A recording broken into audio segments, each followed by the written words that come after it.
A huge complex of office buildings belongs to one man. In a short time, he was able to build up the capital to $100 million. His name is Pei Qian. He once started his business from scratch, and today they organized a conference in his honor, and the man poses in front of the lenses. A man in a luxurious suit looked at the crowd of thousands with pleasure. A microphone made of gold was personally made for him. A reporter from a TV station asked President Pei to share his success story. The cameraman filmed everything with a video camera. Pei Qian dazzlingly smiled back. Walking up to the microphone, he thought for a while and said that he was actually just lucky. The young man explained to the enthusiastic crowd that he had no intention of building a financial empire. He had $50,000 to spend. In the year 2009, Pei Qian was studying at Handong University of Jingzhou. It was a summer day, and he was sleeping peacefully. Someone called out to him loudly, and the young man started to open his eyes. In a half-asleep state, Qian saw a student leaning over him. Through his sleep, the young man realized that it was Ma Yan. The boy frightenedly exclaimed that today was the vice-chancellor's class, and they had to be on time. Pei Qian finally opened his azure-colored eyes, and grudgingly asked what classes Ma Yan was even talking about. Ma Yan smiled happily. He leaned closer and noted that he had finally managed to wake up Pei Qian. Qian himself was not thrilled. Meanwhile, Ma Yan had already rushed out of their room and shouted on the run that they should go faster. If the provost saw Qian here, there would be trouble. Pei Qian sat up on the bed. The 19-year-old student had a terrible headache, and he couldn't figure out what was going on. Looking around the room, Qian realized that he was in a dormitory. He suddenly saw a 10-year-old calendar on the door. Pei Qian clutched his head in horror. He felt sweaty at the mere thought that time had taken him back 10 years. The young man hoped that it was all a bad dream and pinched his cheek with all his might. Nearly crying out in pain, Pei Qian realized that everything was happening in reality. A bright blue light flooded the room, and the young man had to cover his eyes with his hand, shielding himself from it. After getting slightly used to the light source, Pei Qian shifted his gaze to the ceiling and saw a holographic image. Pei Qian received the wealth transformation system notice and anxiously looked at it, not understanding anything. The student cocked his head upward, staring at the lines. The mere appearance of the holographic screen was interesting in itself. Sitting on the bed, Pei Qian read the system messages with surprise. Now his own profile appeared on the screen. The system, meanwhile, announced its tie-up with the new owner and notified of the provision of resources to set up the company. After reading the notification, the young man realized that the system appeared immediately after his time jump, and that was normal. In addition, the system provided the young man with money no matter how well he invested. Pei Qian grabbed the calculator. It turned out that if he earned 100,000 yuan, he would only receive 1,000 yuan in his account after conversion. But if the venture was unprofitable, Pei Qian would get his 50,000 back in his account. The young man immediately began to daydream. Pei Qian had already imagined himself on the ocean. With enough money in his account, he could afford it. Meanwhile, the system offered to choose a company name. After thinking about it, Pei Qian decided on the name Teng Da. Judging from the system messages, the information update was due in 2 weeks. Pei Qian thought it would be easy to spend the money. The young man dangled his feet off the bed and smiled. He knew which industries were lucrative, so he decided to stay away from them. After all, he had money to spend. Pei Qian mentally gathered the closed-door meeting in his head. There were 5 of his clones sitting at the round table. Pei Qian, who was sitting in the center, hit the table with a wooden gavel and announced the opening of the first spending session. He asked who wanted to speak first, and immediately the student with glasses reached out his hand. The head agreed to listen to Pei Qian's student. The student was well prepared and reported that not all activities are authorized. The system mentions 200 types of illegal earning activities. Pei Qian in a white scarf thoughtfully confirmed that the system was indeed narrowing the circles of legitimate activities, and they could be punished for making the wrong choice. Pei Qian said to himself, "At first glance, this world is the same. Only technology is developing faster and copyright protection is stronger." Thinking about copyright protection, Chairman Pei Qian suggested that we get into computer game development. He explained that it takes a lot of money to develop games, and any patches and additions to them would require even more. Student Pei Qian agreed that they could really go out at a loss quickly. No one would want to buy a bunch of unnecessary codes. Chair Qian suggested just remembering the games that will be popular for the next 10 years, and avoiding them at all costs. So, a plan of action was outlined.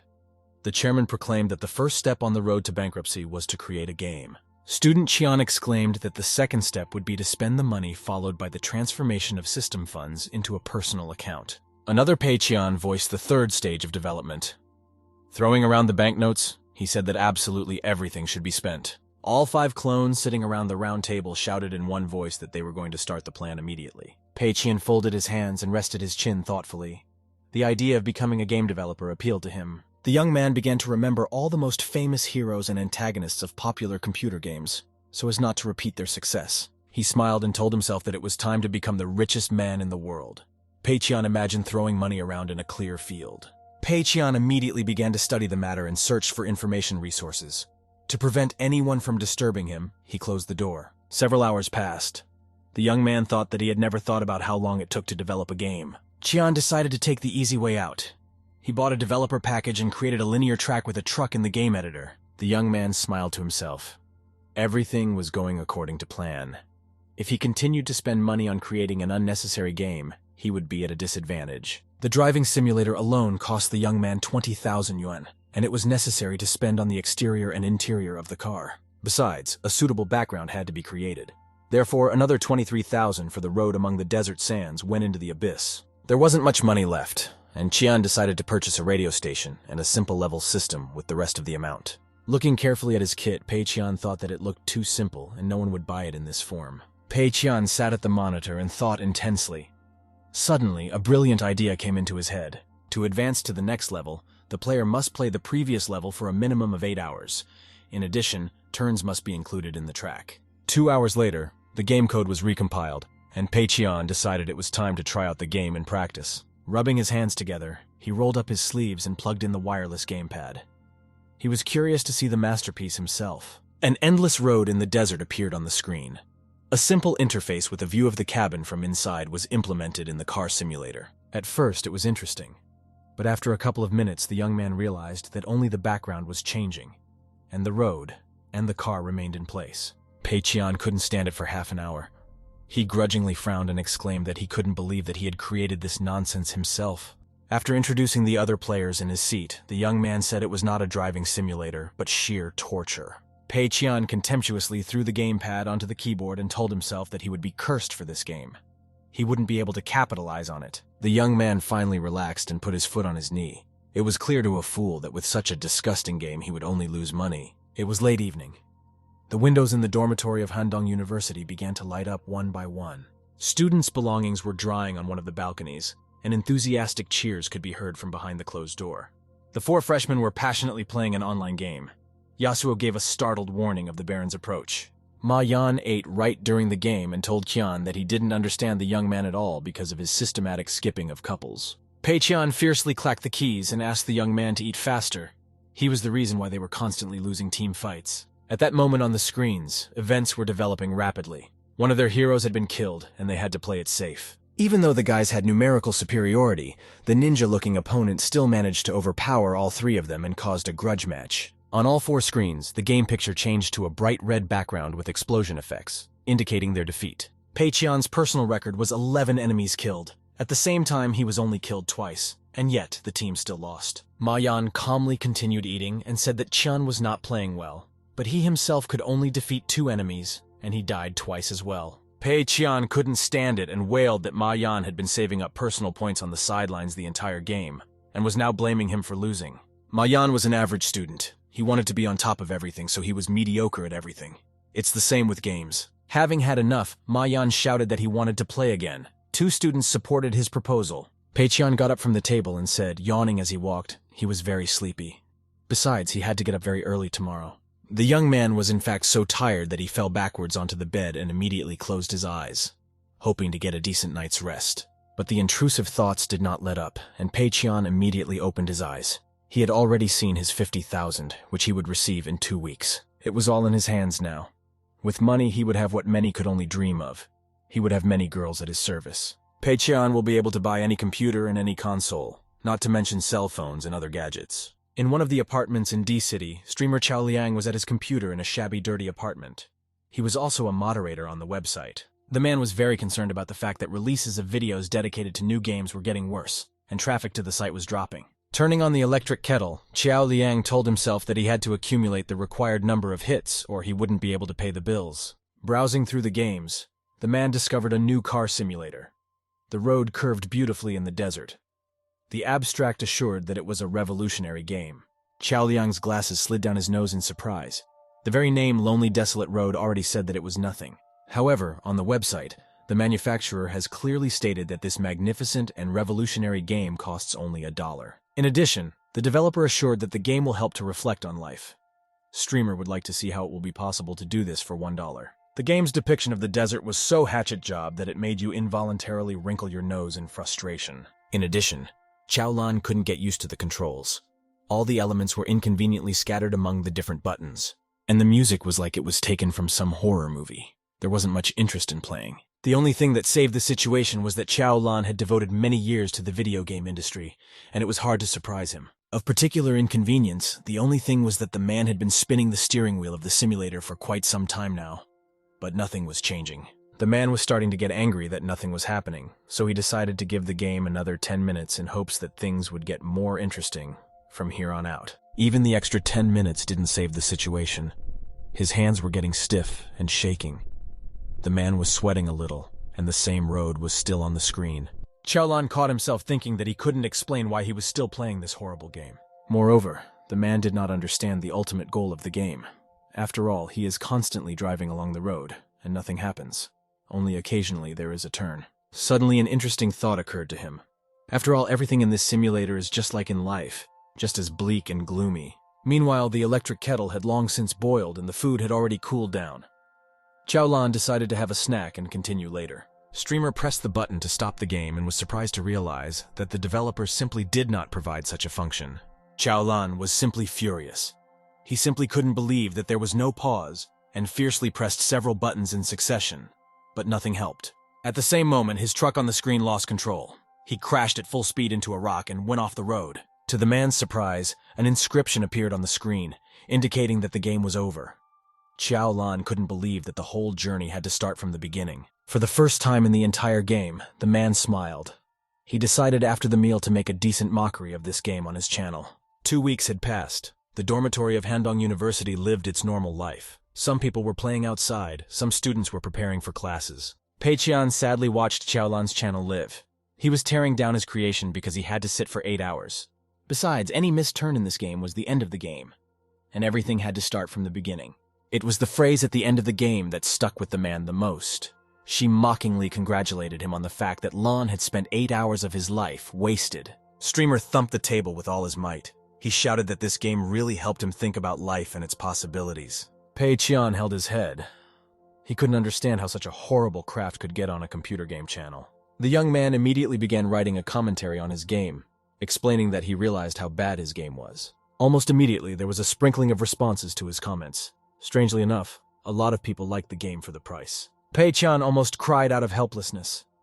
The young man assumed that there was something wrong with himself and he was gradually going crazy. Anyway, it had been 2 weeks. He made himself comfortable on the chair and called up the system menu. To his dismay, there was no money to be made. All 50,000 yuan were gone, and the system only transferred 155 yuan to his account. The situation was dire. It was urgent to figure out how to make money with the help of these system coefficients. Therefore, Peiqian gathered another emergency meeting in his head and declared it open, rattling his gavel on the table. The chairman frowned and said that he hadn't counted on successful sales. Unfortunately, they had managed to sell 20,000 copies of the game. Student Peiqian quickly calculated that after the system conversion, they would only receive 700 yuan, a paltry amount. The chairman sipped some coffee and said that tears would not help their grief. "We have to decide how to spend the next 50,000. One of the doppelgangers suggested asking for outside help. The secretary of the meeting became furious. The idea seemed unacceptable to him. It became clear that nothing could be solved quickly. A heated discussion began, and Peiqian's clones offered various options. The chairman liked one of the candidates. He smirked and remarked that that person always managed to screw things up. The clones shouted out loud that this was the young man they needed. He's the best at pulling the team down. Suddenly the door opened, and a joyful Ma Yan poured into the room with a bag of food. It was his candidacy that was being discussed at the sham meeting. Peiqian smiled and exclaimed that Ma Yan had come on time. He took the package and said that everything was now back to normal. Ma Yan looked at his classmate in surprise. Peiqian said that the young man was his only hope. Ma Yan scratched the back of his head. He wrote off all this strange behavior as his friend's hunger had just gone crazy. Meanwhile, Peiqian was already envisioning the finalized version of the car simulator. He was going to modify the dashboard. Also, it would be nice to add a real roadmap to the game. It would add some element of realism. Peiqian and Ma Yan went to the evening cafe nearby. It was almost empty, with only two small groups of people celebrating something. The kebab shop smelled too appetizingly of fried fish and marinated meat. The boys couldn't resist the temptation. Pei Qian ordered a little bit of everything, and Ma Yan couldn't decide where to start for a long time, and then just ate from two hands at once, praising the delicious food. After eating a bit, the young man decided to ask what the occasion was that Qian had brought him here. He thought his neighbor had won the lottery. Thinking of the 50,000 yuan lost, Pei Qian thoughtfully replied that in a way, that was the case. Ma Yan couldn't get enough, and this time he finished another stewed wing. Qian was counting his profits. After sipping some cola, the young man almost cried. After all, he had only been able to deposit 900 yuan. After studying the system messages, Pei Qian realized that the next recalculation would take place in 30 days. 300,000 yuan must be spent in that time frame. Ma Yan didn't understand how one could remain indifferent amidst such deliciousness. He perplexedly said that it would be good for Qian to eat as well. Pei Qian thoughtfully replied that he had started to do game development and needed an assistant now. He looked at the person he was talking to expressively. Ma Yan almost choked and exclaimed that it required a lot of money. He asked if the young man had any seed money. Pei Qian said that he would no longer hide the truth. In fact, he is from a rich family and has 300,000 yuan available. Ma Yan turned green with envy. He had never even seen such a large amount of money up close. Pei Qian smiled. He realized that his neighbor easily believed him. Ma Yan puzzledly asked if Pei Qian knew the basics of programming and web design. Qian said that one could just buy a file on the internet. Ma Yan loudly opened his can of Coke and announced that they didn't know anything about computer game development. He stared at his jar and hesitantly said that it wouldn't be entirely reasonable to waste 300,000 yuan. Pei Qian was filled with anger. He didn't think that his neighbor would be conscientious. Now he had to persuade him too. The young man decided to use the last argument. He coughs meaningfully and asks if he has heard of the Lonely Desert Road. Ma Yan immediately blurted out that the whole country knew about that unfortunate and stupid game that had just recently gained popularity. Pei Qian smiled and proudly told his classmate that he was its developer. Ma Yan couldn't hold back, and all the cola from his stomach instantly ended up on the table. Pei Qian looked at the young man anxiously. After calming down a bit, Ma Yan looked at his interlocutor incredulously and asked if he had really created that idiotic game. Ma Yan suddenly changed his tone and exclaimed that Pei Qian has talent. He is not proficient in all this, but he is willing to cooperate with such a genius. Ma Yan snapped out of his seat and ran to the store to get programming books, picking up such a win that one girl had to hold up her dress. Pei Qian belatedly wanted to shout that he didn't need the books at all, but his future employee was already gone. Now the young man was faced with a dilemma. Ma Yan was so active that he could really screw up the whole thing and make the project win. It was late evening. The windows in the dormitory of Handong University were lit up. The sky was gloomy and overcast. The door to the boys' room opened, and a happy Ma Yan walked in. He had brought a pile of books and could barely carry them. The pile was as tall as his waist and as high as his eyes. Pei Qian was surprised that there were too many books, and Ma Yan rattled the entire stack on the table. On top was a collection of anecdotes.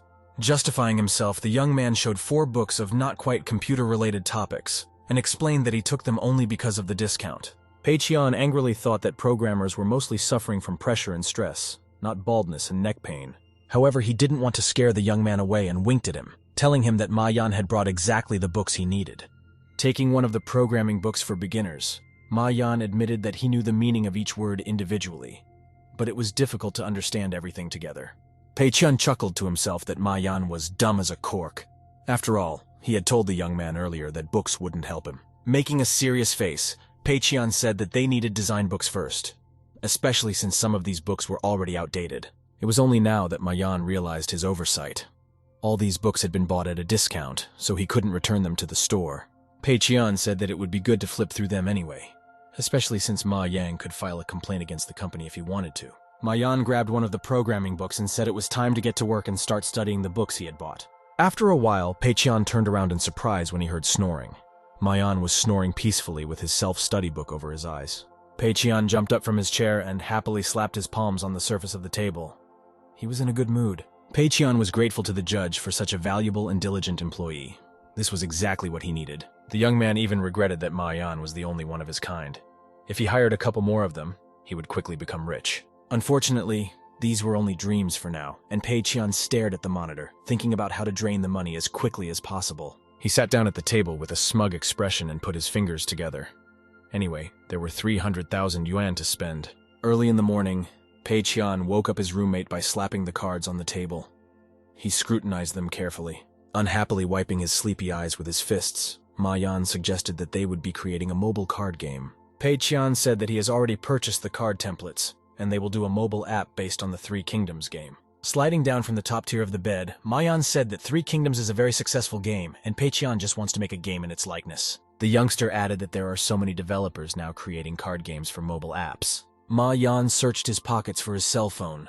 An interesting thought occurred to him, and he wanted to share it with his friend. He loaded up the game store on his phone and showed me that half of the same type of games are just made in the image of this one. Pei Qian smirked and said to himself that this was why he had chosen the Three Realms.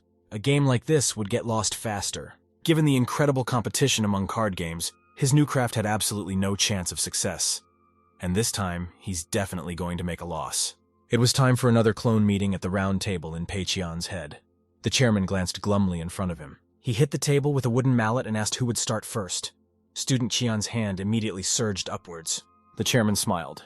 He suggested that the other participants give the student a chance to express his opinion. The student noticed that the Three Kingdoms game has a more complex payment system than other mobile apps. One of the participants at the meeting confirmed his words. He said that with a game costing 5 yuan, in-game purchases could reach 1,000 yuan. The chairman suggested increasing the cost of in-game purchases. Players will start complaining and their sales will plummet. The student countered that even then, a couple of rich players would be able to afford everything, and their losses would turn into profits. Pei Qian imagined a player in luxurious clothes and an expensive sword. Behind his back, a man in rags and carrying a stick was almost invisible. The chairman exclaimed that they should go in the opposite direction. They would just remove in-game purchases and there would be nowhere to spend the money. They decided to put the price of the game at 10 yuan. In addition, it was possible to purchase premium player status for 30 yuan. They have already anticipated the reaction of players and their complaints that there is just nowhere to spend money, and the game is about nothing. Pei Qian was telling the surprised Ma Yan, who was standing at his back, the benefits of the pattern and the modes of play obtained from it. Only now did Ma Yan remember its cost and incredulously clarified whether a couple of game modes really cost 100,000 yuan. Pei Qian smiled and said that it was actually pennies. His own development would be even more expensive. In fact, the young man even regretted that the template is so cheap. He would have bought it for 150,000 because you had to spend the money quickly. Pei Qian said that they would now need to work on the battle effects and the appearance of the cards. Ma Yan was surprised to realize that the shopping still wasn't over. After scratching his head, Ma Yan asked the young man how much he was willing to give for the appearance of the game. Qian was concentrating on changing the data in the game editor. Raising 3 fingers, he said thoughtfully, leaving 30,000 for sound effects and 10,000 for everything else. Suddenly, Pei Qian slammed his fist on the table with all his might and declared that the remaining 60,000 would be used for the design. Ma Yan jumped back in surprise. Pei Qian picked up a weighty stack of documentation that fit on 100 sheets and said that the planning was done. He handed the documentation to his employee and offered to make sure. Ma Yan had not expected the development process to be so labor-intensive. Pei Qian smiled and explained to the guy that he was leaving the effects and appearance of the game to himself, while his partner would have to design the game cards themselves. Ma Yan was not at all prepared for this and began to frantically wipe the sweat off his face. He started making excuses that he had only seen that game on TV and didn't know it well. Pei Qian put his hands on his shoulders in a friendly manner and said that he believed in him. It's even better because you need characters to be unconventional. Stammering, Ma Yan said that he would try his best. He took the documentation and leaned on the back of the chair to avoid falling. His legs couldn't hold him up at all. Pei Qian smiled and encouraged the young man, wishing him good luck. Of course, he wouldn't really trust Ma Yan if he understood the principles of the game. Ma Yan was already turning green from overexertion. He still didn't know where to start. Pei Qian only chuckled and said that he only needed to sketch the sketches themselves. At one point, Ma Yan looked up and asked if he could make Guan Yu's character in the form of a dragon. The young man replied that it was an excellent idea. Ma Yan could not be expected to be independent, and he kept asking if he could change the appearance of the characters to mythical. Pei Qian agreed with everything. Finally, Ma Yan showed the first finished sketch. It was a girl in revealing clothes with a huge blade twice the width of her face. Pei Qian rejoiced and exclaimed that Ma Yan was simply a genius designer. He enthusiastically raised his 5 fingers upwards. Ma Yan turned out to be the right man and turned the bandits into girls. Now no one will ever look at this horrible game. After analyzing the popularity of different styles, the young man decided to do the opposite and opted for a realistic look for the characters. After looking through several portfolios, Pei Qian decided on an artist named Ruan Guanjian. His prices were affordable and he painted in a completely different style. so the chance that his work would be good was slim. Pei-Chian logged into his personal account on the website and wrote a private message to the artist inviting him to participate in his project. The young man assured the artist of his solvency. Rejoicing at his ingenuity, Chian sent the message. Ma-Yan was still absorbed in his work, and Pei-Chian proudly thought that he couldn't think of anything worse than offering a job to an aspiring artist. Especially since Pei-Chian himself didn't introduce any new elements to the game, and only increased its cost to 10 yuan. At this time, Ma-Yan was diligently writing something. Pei-Chian didn't notice it. He could already see himself swimming in the money from the loss-making game. The next morning came. It was time for refreshment, so the boys went to the student canteen of Handong University. As usual, there were few people, and you could choose any table you wanted. Pei-Chian and Ma-Yang sat closer to the aisle opposite the order counter. While Ma-Yan was passionately massacring another chicken leg, Pei-Chian was scrutinizing his sketches. The list of requirements was quite satisfactory. Of course, it would have been better to leave it blank, but that would do. Carefully flipping through the documentation of the maps that Ma-Yan was supposed to make, the young man smiled. He realized that everything was hopeless. He made a satisfied face and assured his partner that he had done an excellent job. In fact, Chian liked the fact that this game was nothing like that hit at all. Ma-Yan perked up and exclaimed that he had another idea. Pei-Chian smiled and asked to share his thoughts. The young man suggested making all the divine warriors in the game female. He thought it was a delightful idea. Pei-Chian immediately stopped smiling. He didn't like this idea at all. After all, this way the game could attract unnecessary attention. Pei-Chian stood up from the table and threw the documentation on it. He waved his hands and shouted that this would definitely not be the case. Ma-Yan asked in surprise why they couldn't do it. After all, Pei-Chian himself had said yesterday that they needed something new. Pei-Chian realized that he had overreacted a bit and softened his tone. He tried to explain to his partner that the characters would lose their uniqueness. The young man smiled at Ma-Yan and said that the young man had done quite well as it was. Those characters in the form of centaur and dragon are already recognizable as it is. Ma-Yan tried to pretend that he understood his comrade's train of thought. He said with a smart look that he now understood what the matter was. Pei-Chian gave the documentation to his partner and asked him to transfer it to the computer's memory, and he himself needed to talk to the artist. Pei-Chian heaved a sigh of relief. Even though Ma-Yan had almost caught him, the young man still managed to trick him. The modern port city of Mo with high-rise buildings and offices was erected on one of the islands. The University of Economics and Finance was located in this city. For the convenience of students, the dormitory of the Faculty of Arts was located nearby. In a room with a small window, a young man sat at a computer desk while his two roommates peered over his back at the monitor. This was the very same artist, Ruan Guanjian. His partners were surprised that he had managed to get an order and inquired about the requirements. Guanjian asked his friends to move farther away. He said that he needed to communicate with the customer and his livelihood depended on it. The artist sent Pei-Chian a private message back and said he was interested in his proposal. A long correspondence ensued, and Pei-Chian suggested that the artist meet in a virtual chat room. The interlocutors found themselves in a virtual temple and listened to each other from high podiums. A red carpet lay between them. Guanjian twirled the pen between his fingers with impatience and asked if there were any special requests for the order. Pei-Chian replied that he needed 50 characters, but not in the chibi style. 4 drawings are required for each character. Guanjian was dumbfounded because he clearly stated in his portfolio that he creates chibi-style drawings, and that's exactly what the customer doesn't want. After thinking a bit, the artist set the price at 2,000 yuan per character.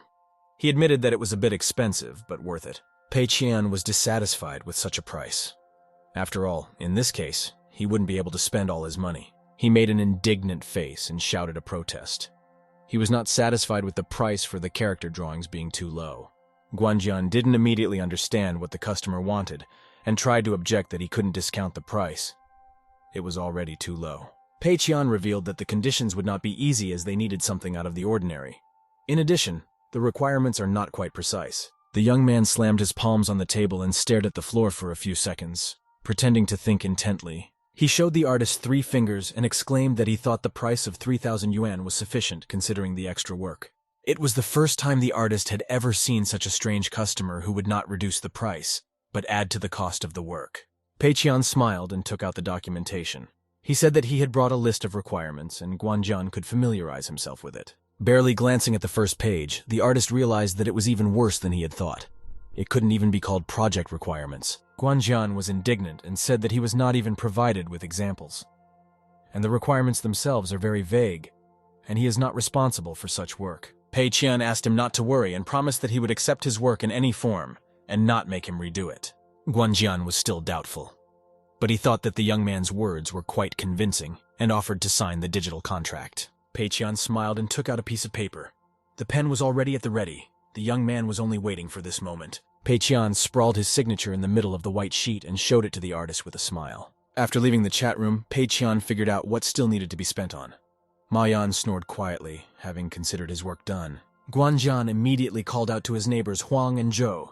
He asked them to come over to him quickly. There was work for everyone. Everyone amicably recognized that this is simply an excellent price, and for such a fee one can draw chibi even through effort. One of the guys called him crazy when he found out that the client didn't want chibi this time. After all, the portfolio included chibi-style drawings. The enraged artist asked everyone to step back and stay out of his way. He shouted and explained that he had a smart customer. Jian actually hated drawing in the chibi style, but he needed a job at the time, and the artist agreed. But now he doesn't have to do that. For the first time in his life, Guanjian had a chance to show the world what he was worth. Considering that the chibi style could not be used, Guanjian tried the other techniques and chose the most suitable one. The artist depicted a large hero with a two-handed hammer, using an ink style with an oil paint effect. His roommates watched his sketches from the back. One of them asked if it met the customer's requirements. Guanjian sighed heavily and moved away from the computer desk on the chair, pushing away with both hands. He told his friends that he had to convey a sense of epicness, and here the character's appearance plays a very strong role. The artist stated that it wouldn't have fit before, but the characters were changed, and so the style harmonized with the game. The other guy said puzzled that they didn't know how to draw like that. Neither of them had drawn in this style before. Jian smiled and said that he would do the character designs himself, and his friends would only tweak everything.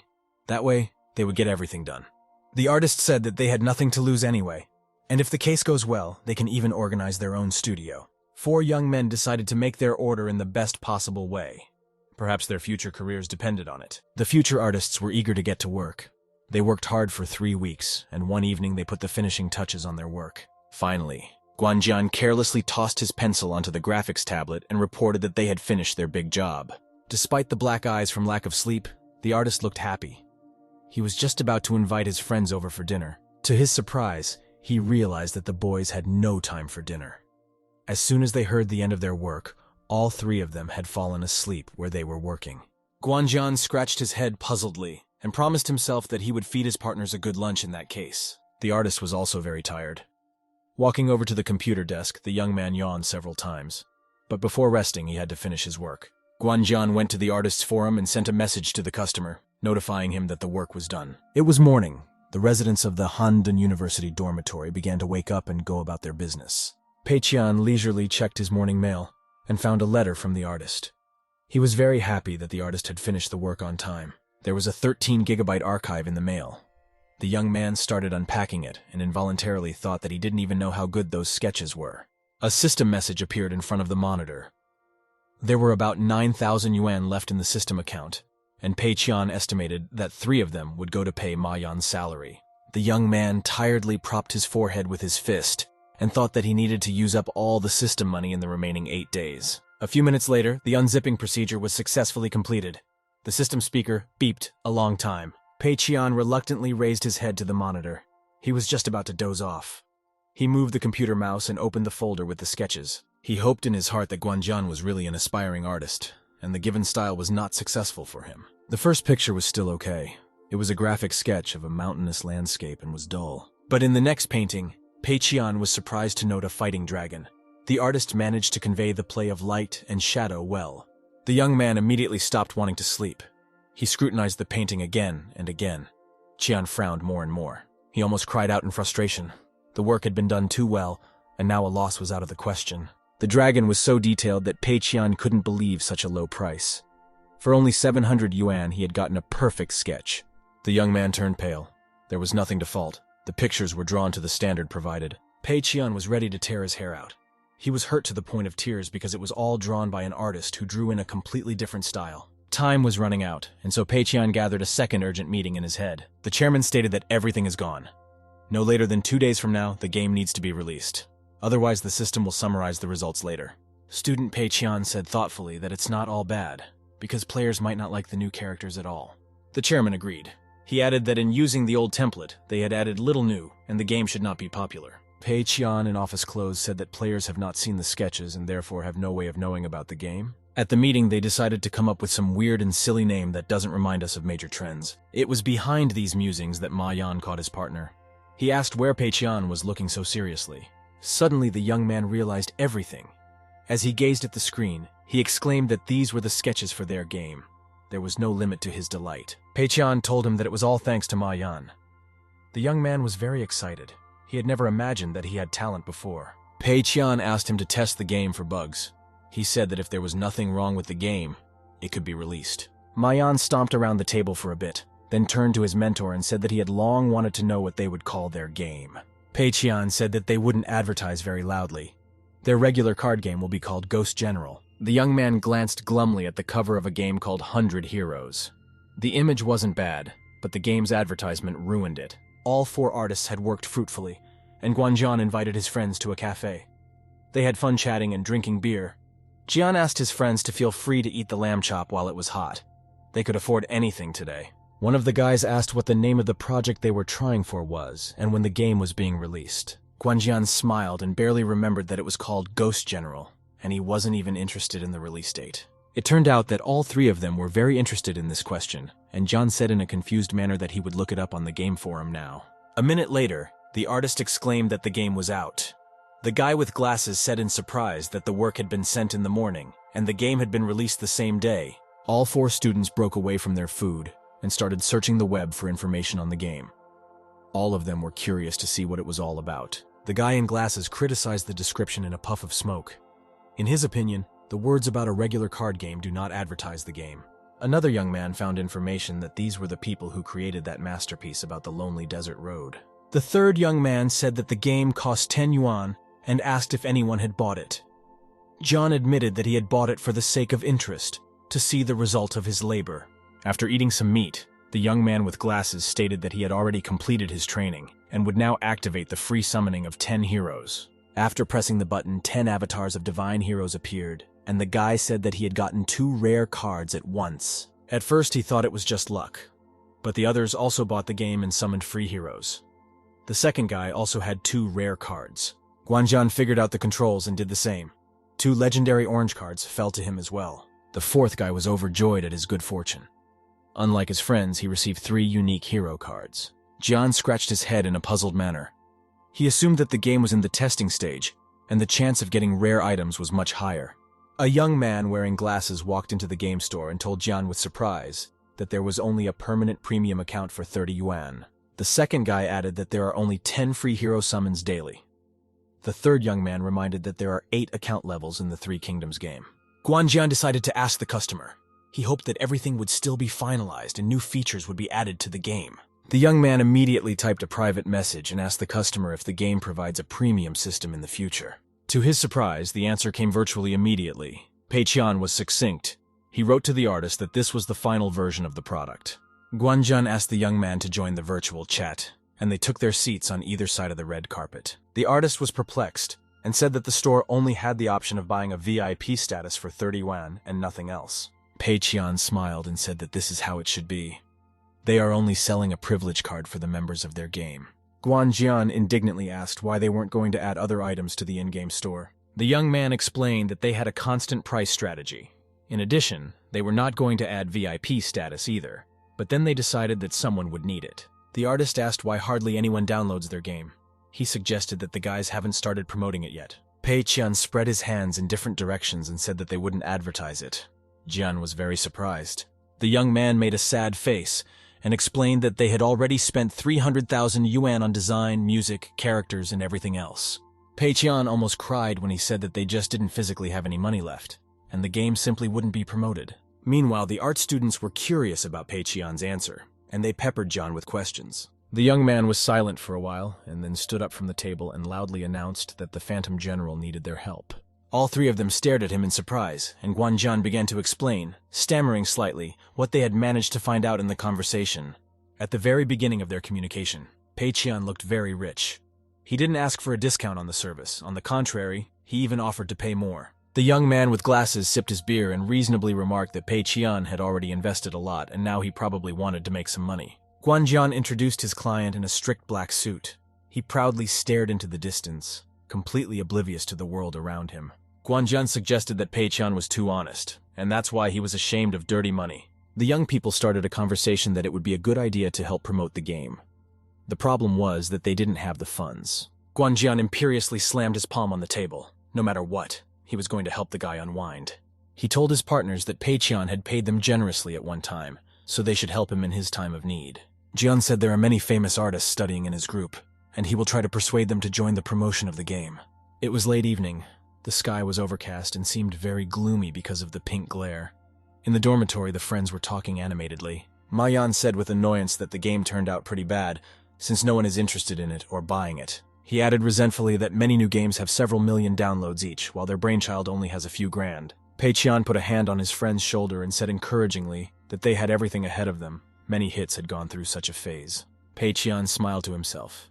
He happily thought that there shouldn't be any downloads since no one was promoting the game. Ma Yan sighed heavily and decided to check again just in case, hoping that someone else had bought their marvelous game. Pei Qian opened the bottle of water with a satisfied face.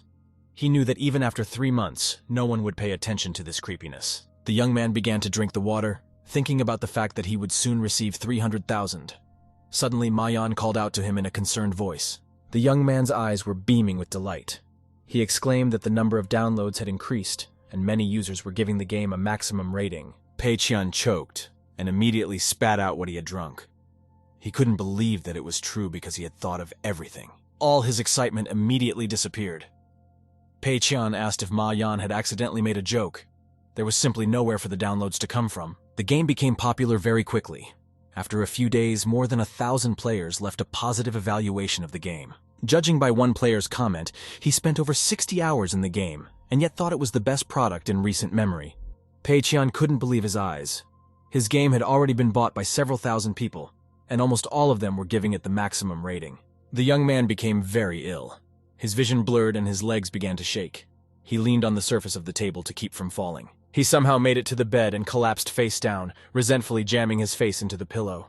Pei Qian couldn't understand what was going on. He really wanted to give it all back and hide from the world, so the young man involuntarily hid his face under the pillow. But he had no peace here either.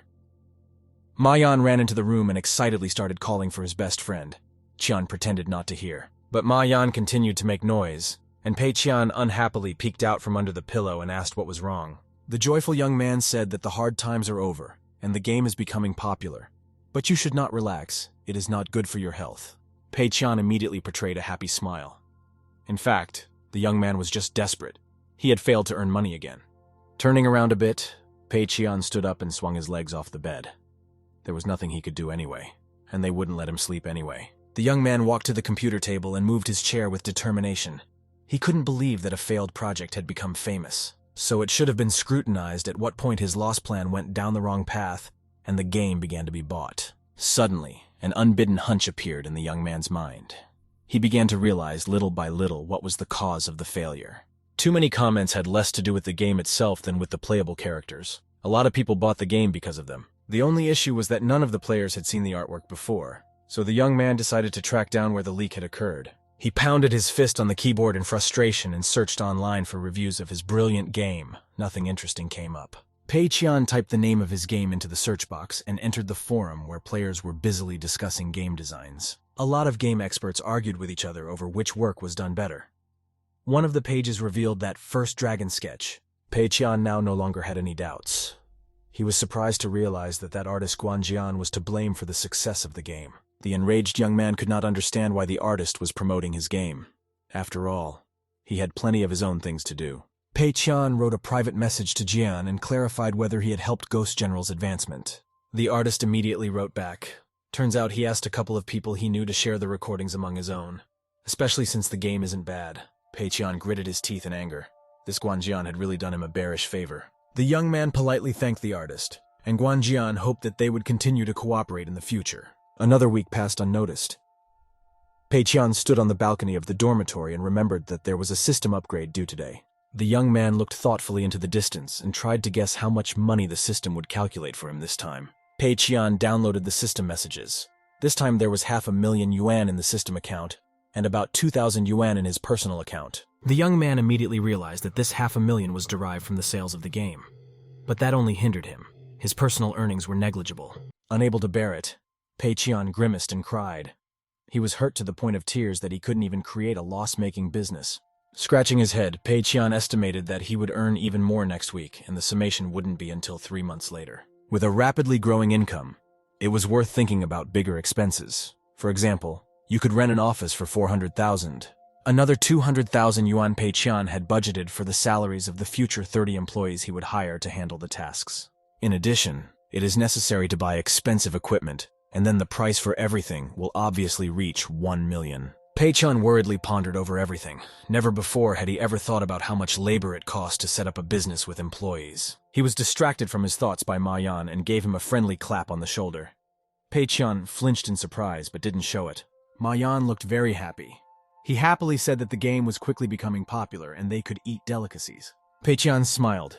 He remembered that he himself had promised to treat the guy well when they started earning a decent income. Walking down the stairs, Ma Yan worriedly said that Pei Qian was constantly thinking about something despite their resounding success. The young man smiled and replied that he was just very tired lately and needed a little rest. Ma Yan gently moved his partner's elbow and said that he should take more care of himself and hire an assistant to do all the work. Ma Yan imagined a pretty girl and explained that in many TV series, the assistant does all the work and the director flirts with the girls. The young man liked the idea very much. He decided that he would hire a beautiful assistant and she would help him spend the money quickly.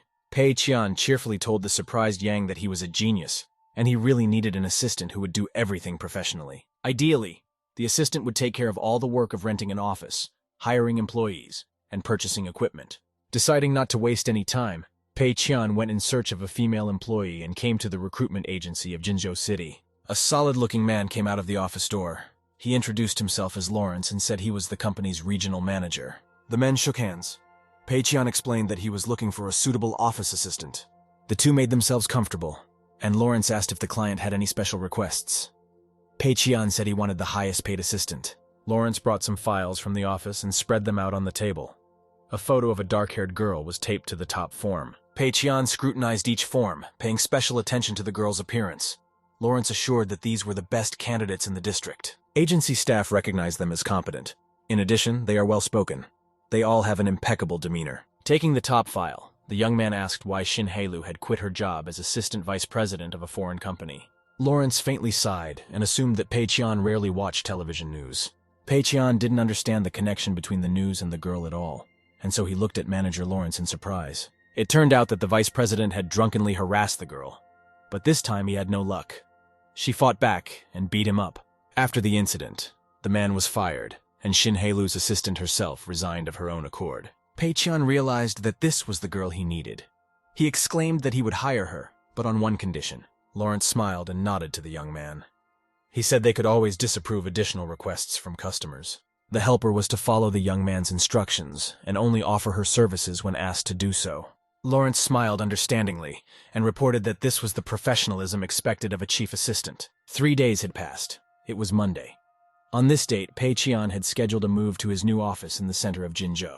A large black SUV slowly pulled up to the office high-rise buildings. A car of this brand was a great rarity. That's why passers-by just gasped when they saw such luxury right in the center of the city. It had obviously cost the owner a lot of money. The driver's side door swung open, and a long leg ending in black high stiletto-heeled shoes dropped to the pavement. It was Xin Heilu, the head assistant of Tengda Network Company. She was hired with a salary of 30,000 yuan.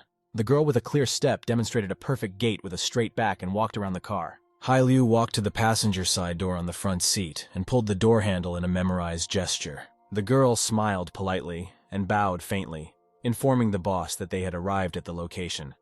A surprised Pei Qian got out of the car. He had long heard about Shenhua's luxurious building, but he hadn't been here before. It was rumored to be the most expensive building in the entire city. Together with his assistant, Pei Qian entered the building. One of the receptionists kindly offered his assistance and took them to the 17th floor. In order to prevent other companies from interfering with his office, the man advised the young man to rent the entire floor. Pei Qian stood at the very window and looked at the nearby surroundings. The windows were very large, and he liked that. There was a superb view of a mountainous area with a small lake. The young man said that the offer suited him. The administrator explained that they only allow you to pay a month's rent in advance. The payment will be monthly. Pei Qian reluctantly turned away from the window with the delightful landscape. He turned his head and inquired about the rent. The administrator smiled and showed 4 fingers. He said the price was 4 yuan per square meter. He said that the price was expensive, but their company guaranteed the quality. Pei-chan was not satisfied. This price was too low for him. The young man quickly estimated in his mind that the entire floor would cost him 450,000 yuan. The administrator was a little jealous of his money. In addition, it would actually cost 360,000 to rent, as the young man had originally counted at 5 yuan per square meter. The receptionist smiled welcomingly and asked the young man if he liked the place. He could not miss such a customer. Without thinking long, Pei-chan blurted out that he would rent the entire floor. He decided to rent the office for as long as he could afford. The administrator was pleased and offered to sign the contract right away. He was already calculating his income from the deal. The man left, and Pei-chan, along with Hai Liu, stood in the center of the large hall, looking at the furnishings. The girl stood with a notepad and wrote down every word the boss said. Chan said that they needed to take care of a good environment for the employees. The first thing to take care of was the office desk for the employees. It had to be expensive and stylish. Pei-chan asked to purchase the best computer for each staff member and 2 monitors for greater convenience. In addition, the office should have enough plants that are pleasing to the eye. For this, they will hire a full-time gardener.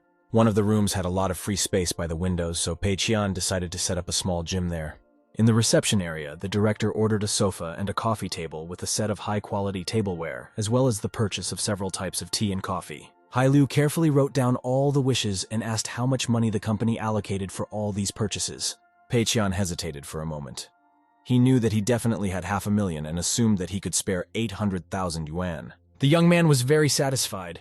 Including the room rent and upcoming purchases, he had already successfully spent 1.5 million yuan. Of course, a big boss just has to look impeccable, so Pei-chan and his secretary went to the best clothing store. The girl helped him choose a worthy suit from the latest collection of one of the maestros of fashion. Pei-chan matched the suit with his watch. After hesitating a bit, the young man tried on a tie with a lighter shade and decided it would match his white shirt. The girl advised to take cream shoes of a famous fashion designer. His products were famous for their reliability and uniqueness. Pei-chan walked over to the large mirror and looked at his reflection with surprise. He had never worn strict clothes before. The girl understood his doubts in her own way and told him that this brand has been known for a century for its tailoring. Hai Liu suggested looking for a more expensive suit, but Pei-chan refused, reasoning that he liked this one too. The girl explained that 2 more suits needed to be purchased for formal events and for every day in the office. During the conversation, the system didn't protest, which meant that Pei-chan could still spend money at his discretion. Hai Liu asked the assistant at the store to pick up 2 versions of each costume with different accessories as soon as possible. The girl immediately began to take the young man's measurements. Pei-chan was satisfied. He would be able to splurge well on 4 suits. Hai Liu offered her help with shopping for casual outfits since Pei-chan is constantly busy with work. Pei-chan stood at the mirror and thought commendably of the assistant's professionalism. The assistant was taking a measurement from his foot. Shopping dragged on for a long time, and so the future team did not leave for the return trip across the bridge until late in the evening. Hai Liu handed the young man the tablet and asked him to look at the shopping list she had made during the last conversation. Pei-chan took a quick look at the description of the purchases and lingered on the computer equipment. The comfort for employees cost 600,000 yuan. Hai Liu smiled and informed the boss that all the goods were purchased from reliable sources and at wholesale prices. She had personally taken care of it. While the young man was looking at everything, the girl carefully pulled into a parking lot near one of the gated complexes. Pei-chan looked at the many barriers and carved gates with astonishment. There seemed to be an atmosphere of splendor emanating from the complex. Hai Liu handed the boss a small rare leather case in her hands. She explained that she had rented a 2-room apartment on his instructions. The case contained an access card and a key. The young man could have avoided buying himself expensive clothes, but it affected the overall prestige of the company. Hai Liu smiled and advised the boss to get some better rest. She promised to deliver the clothes in a few days. Pei-chan reported that he will start accepting applicants in the small meeting room next week and everything should be ready by then. Hai Liu smiled dazzlingly and promised her boss to do everything in the best way. It was her job. The assistant dropped the young man off at the entrance of the complex and turned around to go in the other direction. Pei-chan looked at her thoughtfully. The young man walked leisurely down the sidewalk and thought about the fact that his clothes and lodging were taken care of. Now it was time to hire staff. Pei-chan imagined a solid man and decided that this type of employee wouldn't suit him. It would ruin his plans. On the other hand, punks who deny everything didn't suit him either. After all, without products, the system would not give the next batch of money. The young man thought that he could just post the vacancy online, and then people who thought they were worthy candidates would come forward. Pei-chan finally remembered. This year, there was another unrecognized genius at the university, not much different from Mayan. The young man was walking through the grounds of Handun University. There wasn't a soul on the street, and all the summer tables were vacant. On the second floor of the dormitory, one of the students had put a tape recorder outside, and modern music was pouring out from there. Pei-chan remembered that guy always wore the same clothes in both summer and winter. Besides, he was the easiest to find in an internet cafe. Chian walked into the cafe, looking around. At that time, the guy was expelled in his second year, and the young man had to make a living by selling in-game items. Suddenly, his eyes lit up with excitement. That gambler was sitting in his usual seat. Pei-chan was glad that he found him quickly. At that time, even though his name was Bao Shu, no one called him other than the Emperor of Grinding. He was still sitting in the same clothes as before. Bao Shu was staring intently at the screen. He seemed to be playing some kind of card game. Pei-chan called out to the guy, but Shu had a headset on his head and he couldn't hear. Chian called out louder to his acquaintance. The shaggy-haired young man perplexedly took off his headphones and looked at the visitor. The face seemed completely unfamiliar to him. Bao Shu warily pointed a finger at his face and asked if the guy was really looking for him. Pei-chan smirked and said that he had a job to do. The young man hoped that the system would not resist his plans, especially since this guy's useless. He can only play games, but he doesn't know anything about development. Bao Shu lazily raised his head and said that the manager job at the internet cafe didn't interest him at all. Pei-chan put a wad of banknotes on the table and replied that he was offering a job as a designer. If he accepts, it's an upfront payment. He knew what to buy the fat man with and said that his company had the best dual-monitor computers, and Bao Shu would be able to play games there. The young man was very surprised. This sentence looked too suspicious. Bao Shu asked what his duties were. Pei-chan stated that he should just play different games and report problems if any are found. Besides, he could also participate in game development if he wanted to. Chan assumed that Shu could do that. Bao Shu could no longer resist the temptation. He tilted his head and looked at the floor. With a quiet voice, the young man gave his consent. Pei-chan rubbed his shoulder and said that with that 1,000 yuan, he could get a haircut, take a bath, and buy some clothes. The young man left the internet cafe and waved goodbye. Pei-chan said that his company was located in Shenhua. Bao Shu still couldn't believe his luck and reached for the money with a trembling hand. Chian asked the young man to keep in touch at all times. Bao Shu couldn't stand it and burst into tears. He had long forgotten what real work was like, let alone an office with computer games. Clutching the banknotes in his fist, the young man collapsed exhaustedly on the table. It was very hard to believe that his skills were appreciated by someone. The next day, several new people arrived at the Shenhua high-rise buildings. All of them were looking for jobs with Pei-chan. The young guy with fiery red hair was no exception. He had heard about an interesting job and was now looking at a huge building. Huang Sibo had a vacancy as a system administrator with a salary of 1,500 yuan. Even he couldn't believe that a modest company had set up an office here. Everything here was very chic. The young man immediately noticed that everyone around him wore strict suits, while he arrived in shorts and a t-shirt. Juan wanted to hide somewhere. Things here looked a level better than his recent surroundings. Trying not to look at anyone, the young man took a quick step across the hall and pressed the elevator button. Luckily, there was no one around. A minute later, the red light came on. A beeping sound warned of the elevator's arrival at the floor, and Sibo took his position in front of the doors. The elevator doors opened, and the head administrator, Old Man Liu, who worked in the same company as Sibo, stepped out.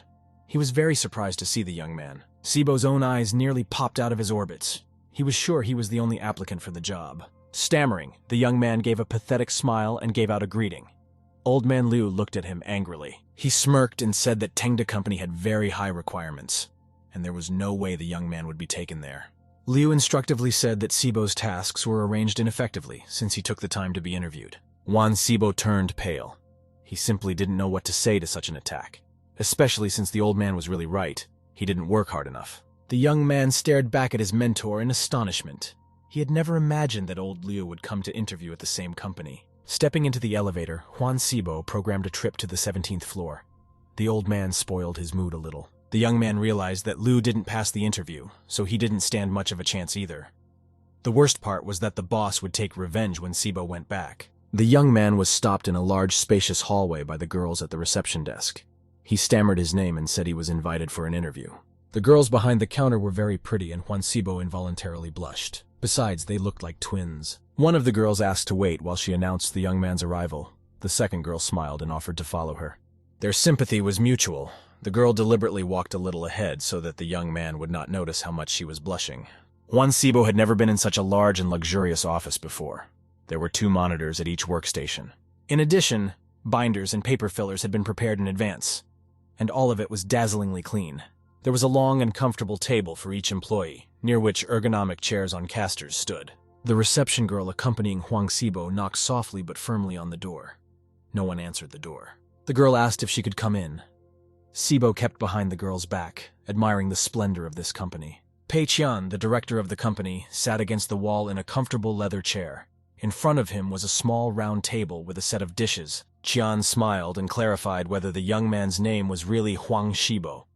He introduced himself as the president of Tengda Company. The young man said hello and timidly began to take a seat on the large semi-oval couch. He was a little uncomfortable. Pei Qian saw his confusion and asked him to make himself at home. He offered the young man a taste of his green tea. Xibo gratefully accepted the offer and suddenly realized that the cup was pure silver. The young man thought that Qian didn't care about money at all. Pei Qian took a small sip and asked the young man to briefly talk about his experience in the game industry. Huang Xibo turned pale. He had nothing to brag about. The young man honestly said that until this day, he had been working at Shanyan Games Company. A faint smile appeared on the headmaster's face, and if Xibo hadn't been watching him, he wouldn't have even noticed. Meanwhile, Pei Qian was smiling more and more, and the young man couldn't understand what the company president was smiling so much about. Huang Xibo wrote it off as him being just a rookie, and Pei Qian condescendingly assessed his career. Pei Qian smiled at the young man even more and said that it was fine with him. Xibo did not immediately believe his happiness. The president looked at the young man seriously and said that Xibo met the company's requirements. He asked when Huang could start. Huang Xibo was almost speechless at this stunning news. Stammering with excitement, he asked for 2 days. Pei Qian asked the young man to bring the documents to sign the contract.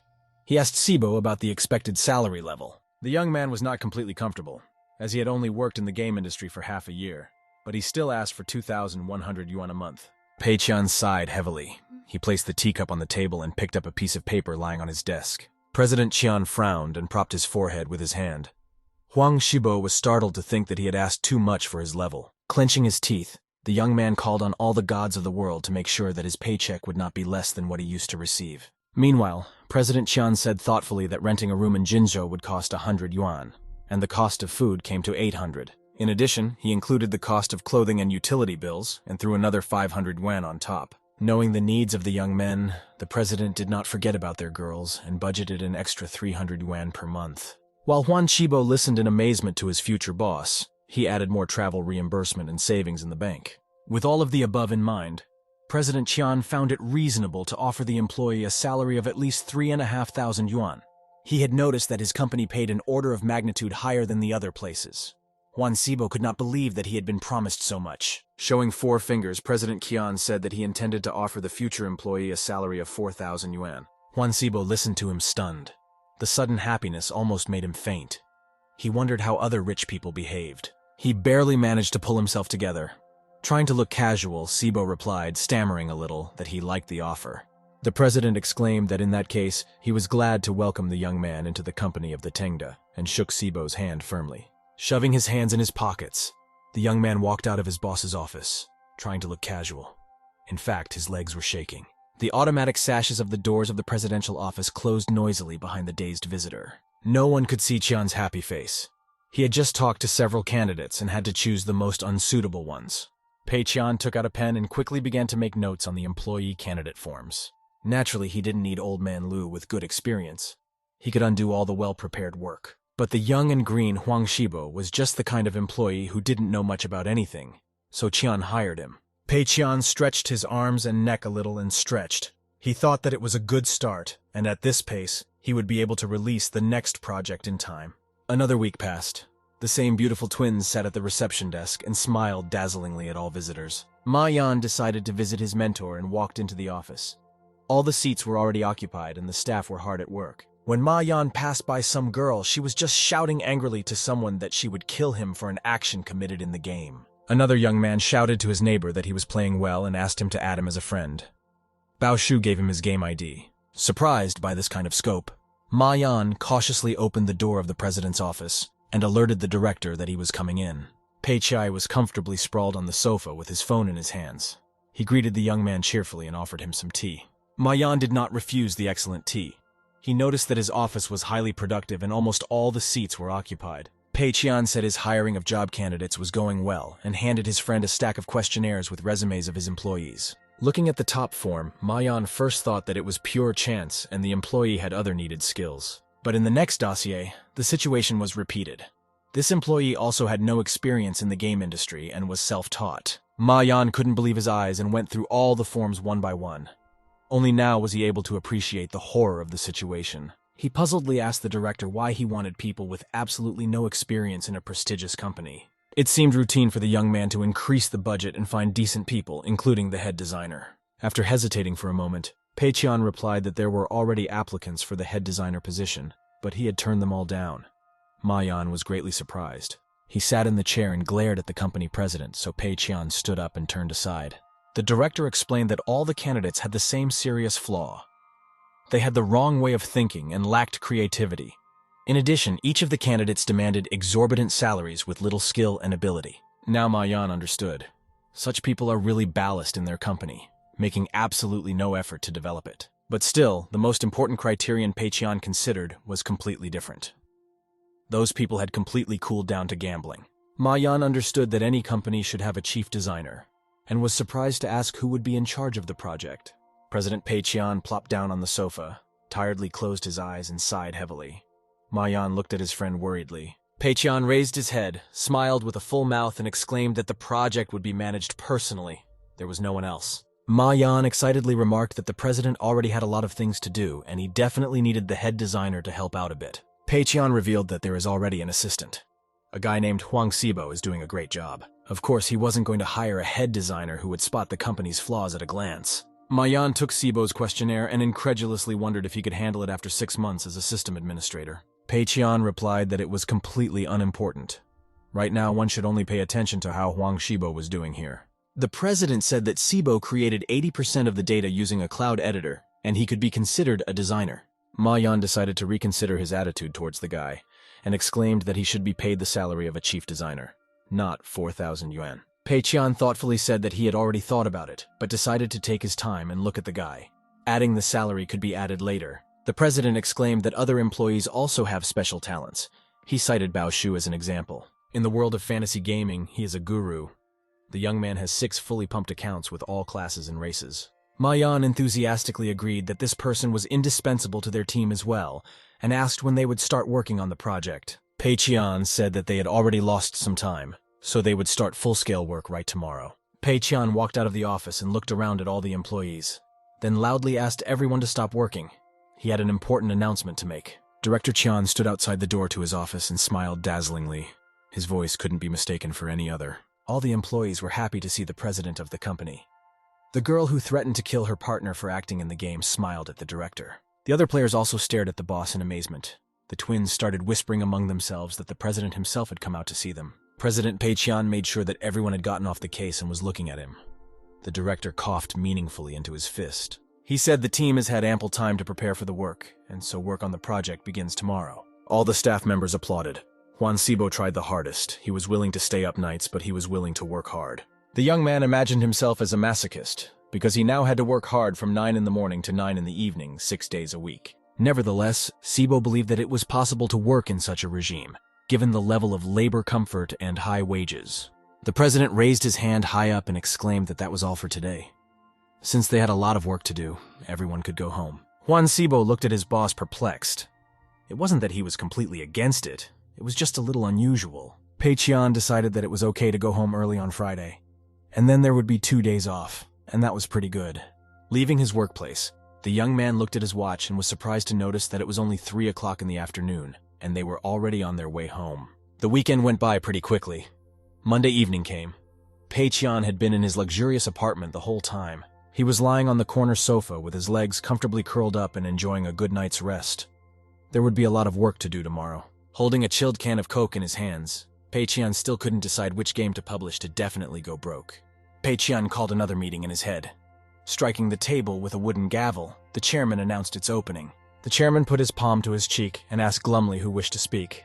As last time, a student was given the floor. The student stated that this time the task is more difficult. It is necessary to choose a losing option in advance so that the staff would not understand anything. One of the clones sipped some coffee and suggested that we just don't do mobile gaming, since the industry is at its peak right now. Pei-chan with a gamepad suggested creating an MMORPG like Fantasy World. He outlined a green orc with a large halberd. The student said that this idea is not to his liking. They might accidentally create a hit like the first part of the Eastern Legend game. Pei Qian seized on this thought and slammed his cup on the table, splashing the coffee. He suggested doing just such a game. Pei Qian with a gamepad said that it is not a bad idea, there are plenty of such games in the market. The chairman agreed with the reasoning. The student reprimanded that the requirements for such projects are very high, and their company will not come out on top. During the heated discussion, it was decided to add a few additions so that the project would definitely be recognized as a failure. It was Tuesday, November 12th. The Shenhua office building was bustling with activity. On the 17th floor, everything was just beginning. Pei Qian, the president of Tengda Company, called all the employees to a meeting. They were all seated in a large hall around a long table. On the left side, closer to him, Pei Qian sat down the main slackers Huang Xibo, Bao Xiai, and one other person. They were ready to write everything down. On her right hand sat Hailiu's faithful assistant with a notebook. Behind her, Ma Yang and another young man sat with their notebooks open. Coughing habitually into his fist, Pei Qian made it clear that he was about to speak. He stated that this time they were going to make a first-person shooter. Huang Xibo was very surprised. He admitted that Ghost General was not a bad game, but the shooter was a completely different project. It seemed to the young man that this was not quite the right approach. After some thought, he timidly approached the president. Pei Qian guessed what he was talking about and stopped him with a hand gesture. The man made it clear to the audience that he would not engage in mobile gaming. President Pei Qian exclaimed that their goal is to gain global recognition, and they cannot engage in unremarkable mobile games. The young man shouted that they had only two choices. They must either play big or pack up and go home. All the members of the meeting smiled and started clapping loudly. Pei Qian made a proper impression on the staff, and they liked the speech. Huang Xibo looked at his new boss with undisguised delight.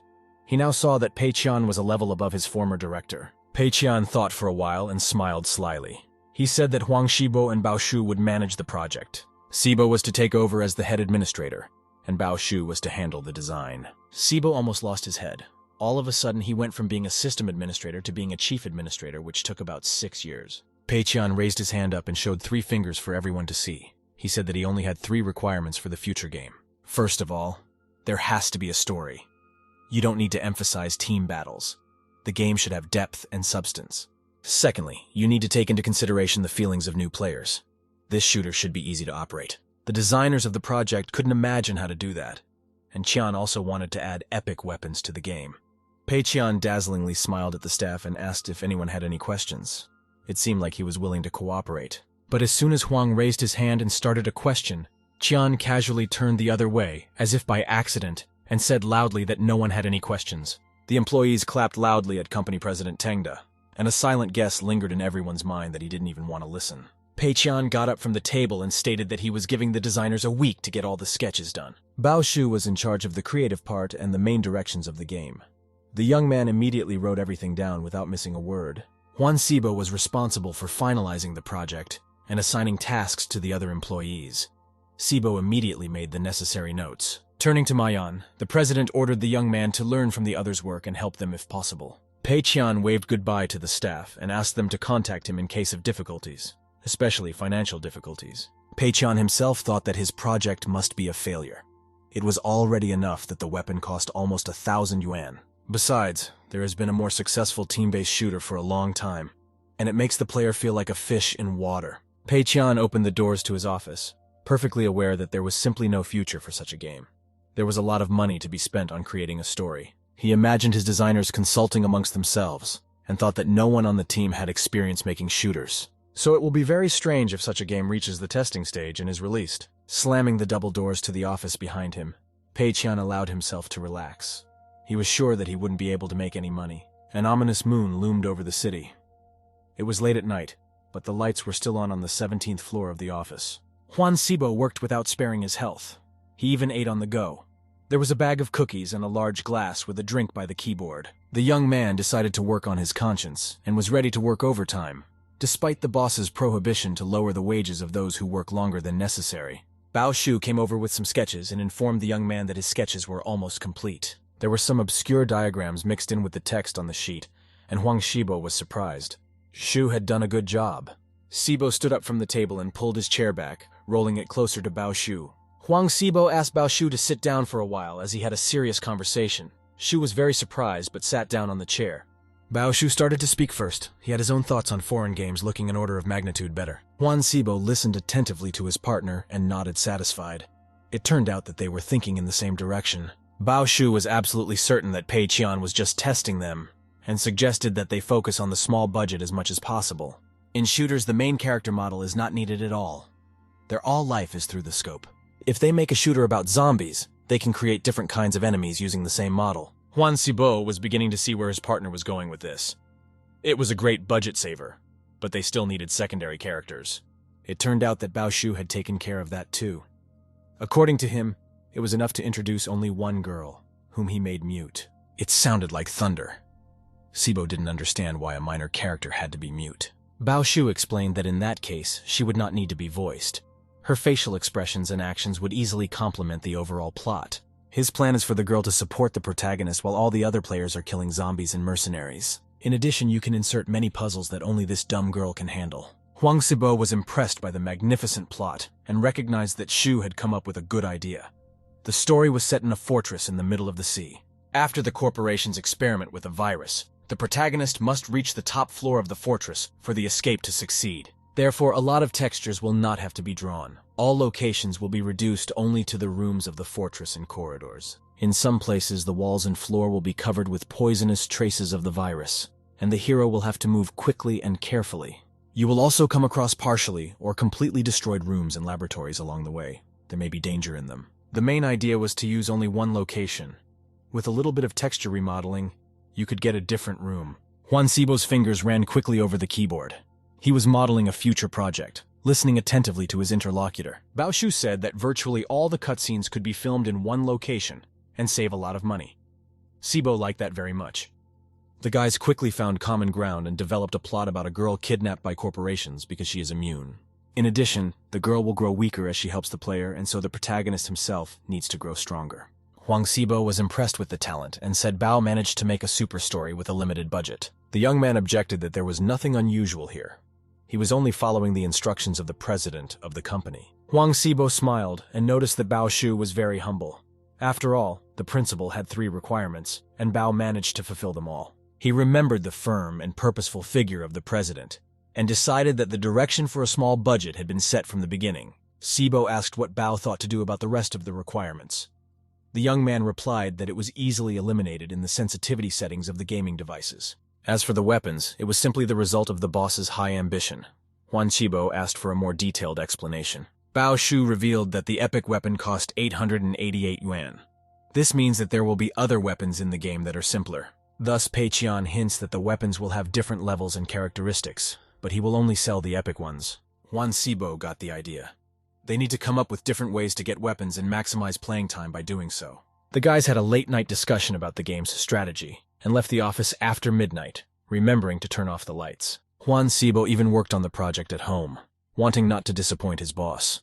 After all, he had purposely provided them with a puzzle on a limited budget. The young man still worked half a night in the editor, realizing that he had to get the job done perfectly, for the president had hoped for designers. 2 days passed. The work in the office went on as usual. The glare from the sunlight was visible on the building from afar. Tengda employees gathered in a large conference room and took turns giving presentations on what they had accomplished. Pei Qian almost fell asleep from boredom. He had long since gotten bored of listening to this, and would have long since left for the office to play a little if it wasn't for the status. There wasn't much entertainment. Sighing, the young man took out his cell phone and launched one of his favorite games. Suddenly, a notification interrupted the loading of the game, and Pei Qian grumbled unhappily. The text of the message surprised him greatly. One of the designers sent him a sketch he had started, and it should have been approved so that the young man could work further. Pei Qian estimated that the guy had managed in 2 days, and wondered if it was a lot or not. At any rate, it was worth looking at. The designers did a good job and sent a long script. The young man grimaced.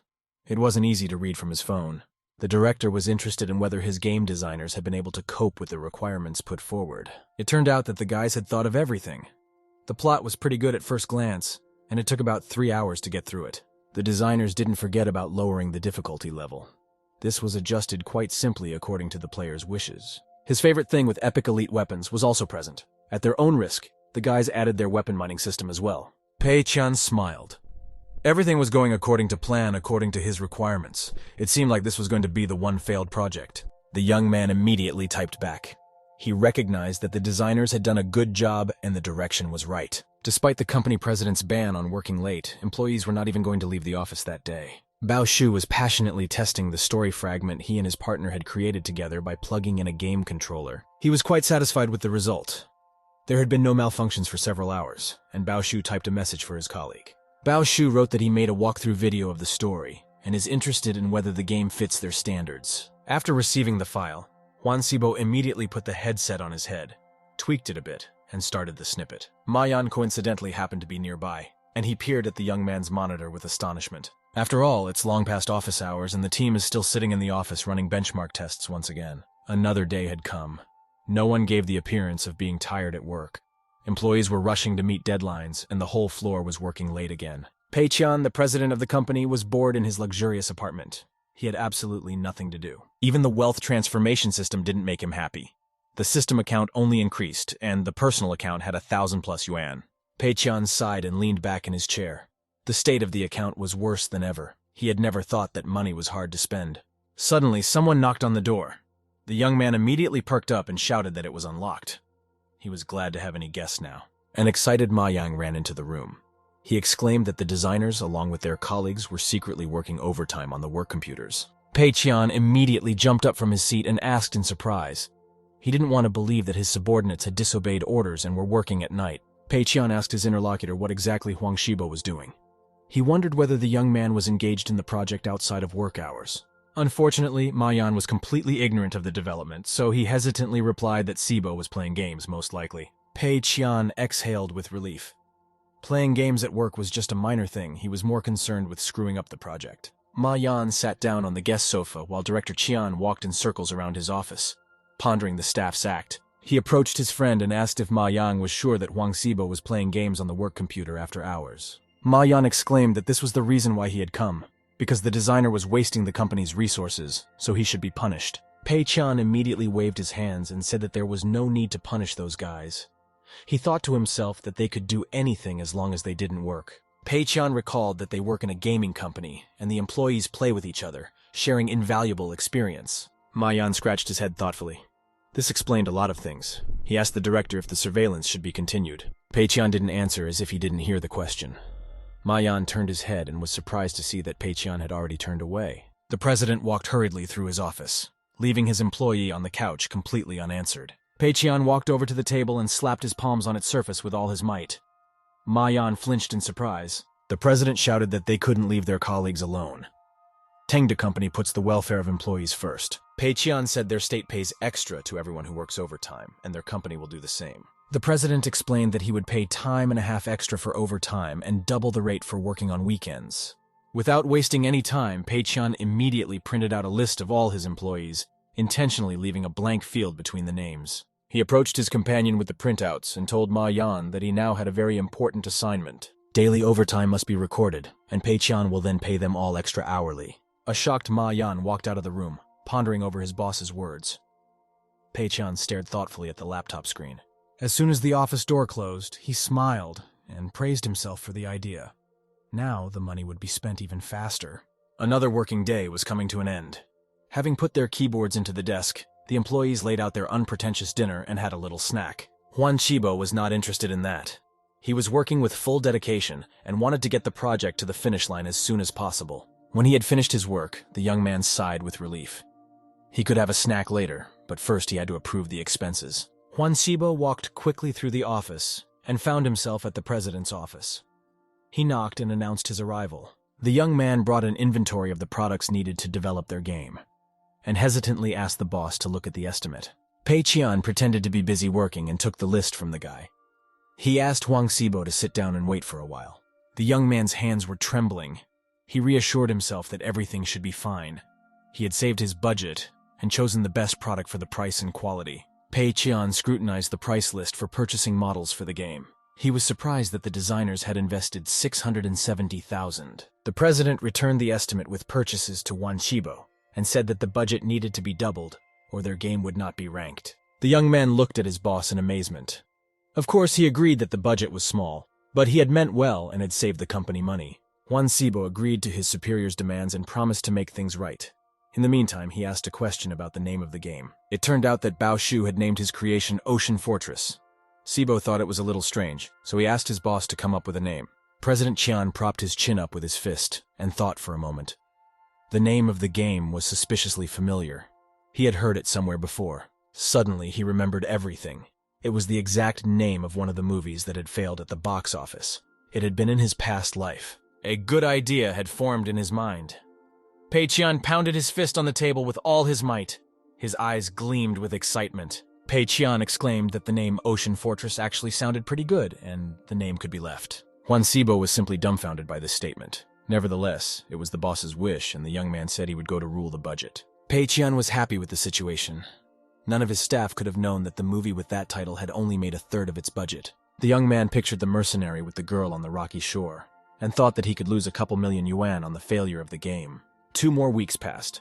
It was Friday. In Tengda's office, employees were busy tweaking characters and modeling the environment. Huang Sibo approached Xiao Liu, who was experimenting with character customization, and drew his attention to a problem with the functionality. Xiao Liu picked up the bug list and looked at his interlocutor perplexedly through his glasses.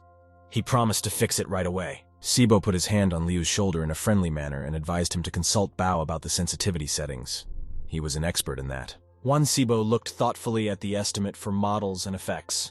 The budget was now over 1.5 million and growing. The young man walked to his workplace with a dejected look. He had to redo everything lately. Juan Sibo thoughtfully pulled back the back of the comfortable chair and sat down at the computer. This time it was necessary to correct the characteristics of the object. The young man sadly thought that Pei Qian had always been pleased with him. Therefore, he wouldn't be able to look his boss in the eye until he finished the game. It was approaching lunchtime. Suddenly, a new notification appeared on the screen of the phone that was lying nearby. Juan Sibo was surprised to realize that his paycheck had arrived, and it was quite strange since there were still 2 days left until the end of the month. The guy knew from experience that most companies paid for the next month's work. In addition, the report revealed that Juan Sibo received 1,000 plus more than his salary suggested. The young man stared at the screen in surprise, not believing his eyes. He thought that the bank had simply charged the money incorrectly. Checking his calendar, Sibo figured that he had started working for the company on the 5th, and it hadn't even been a month since he had been employed. Xinhai Liu, the assistant to the president of the company, walked past his workstation, faintly smiling to herself. Huang Sibo decided that the girl should know everything as the boss's right hand. He stood up and asked Hai Liu to give him a moment of attention. The girl turned around in surprise. Juan Sibo ran up to her and told her that there had been a mistake in the payroll. He showed a message from the bank. The young man explained that his salary for the position was 4,000 yuan, and he received as much as 5. Hai Liu smiled and replied to Sibo that there was no mistake. He had overtime pay added to his salary for the overtime hours he spent at work. Juan Sibo was stunned. In a job that is a dream come true, but also includes overtime pay. Hai Liu explained that other employees in their company, not just Huang Sibo, receive extra overtime pay. The girl reminded him that Sibo had worked 50 hours on top and informed him that after tax deduction, that was the amount. Huang Sibo could not believe his happiness. His legs began to shake. The young man was pleased that his labor was appreciated. The conversation with Hai Liu did not go unnoticed. Many employees were interested in the same question and were pleased to hear that they would receive extra pay. The girl asked if Juan Sibo wanted to ask anything else and turned around. The boy looked at her in surprise. Notifications from the bank almost immediately came to all the other employees as well. Xiao Liu stared puzzledly at the phone screen. Bao Shu simply couldn't believe such a big payout. He himself only stayed at the job if he wanted to, and the young man was pleased that his labor was appreciated. At the same time, Bao Shu realized that President Pei Qian knew about all of their affairs despite the fact that they were working in secret, and he wept. Juan Sibo couldn't hold back either and cried out of gratitude. The boss was well aware that his colleagues were violating the ban, but he did not fine them. What's more, he even paid the entire team extra for the hours they had worked. Sibo's whole body was trembling, and he was filled with a sense of responsibility. The young man threw his hand with his fist up and shouted loudly that from now on, everyone was obliged to work hard. They couldn't let the boss down. All the employees as one raised their fists up and shouted in one voice that they were ready to do it right. The current situation was weighing on the president. Despite his best efforts, he still could not empty the system account, so it was necessary to call another meeting on impulsive spending. The chairman declared it open. Pounding the gavel on the table, he glanced glumly at his feet and asked who wished to speak first. Student Qian raised his hand. The chairman fixed his eyes on the young man. He didn't mind that the student would speak first. He had business acumen. The student said thoughtfully that they had used up some of the money last week. The rest of the money was spent this week. Pei Qian stood up from the table, nearly knocking over a cup of water, and angrily shouted that absolutely everything had been paid, including office rent and staff allowances. Qian stated with a gamepad that even with all this, they are barely keeping up with the amount in the system account. The chairman said that Ghost General still continues to generate revenue, and that is the worst part. After a long discussion, all 5 clones laid their heads tiredly on the table. A student asked what were the proven ways of spending money. One member of the meeting, half asleep, suggested that we could have a team-building activity. The other 4 instantly perked up and raised their heads when they heard about team building. It wasn't a bad idea.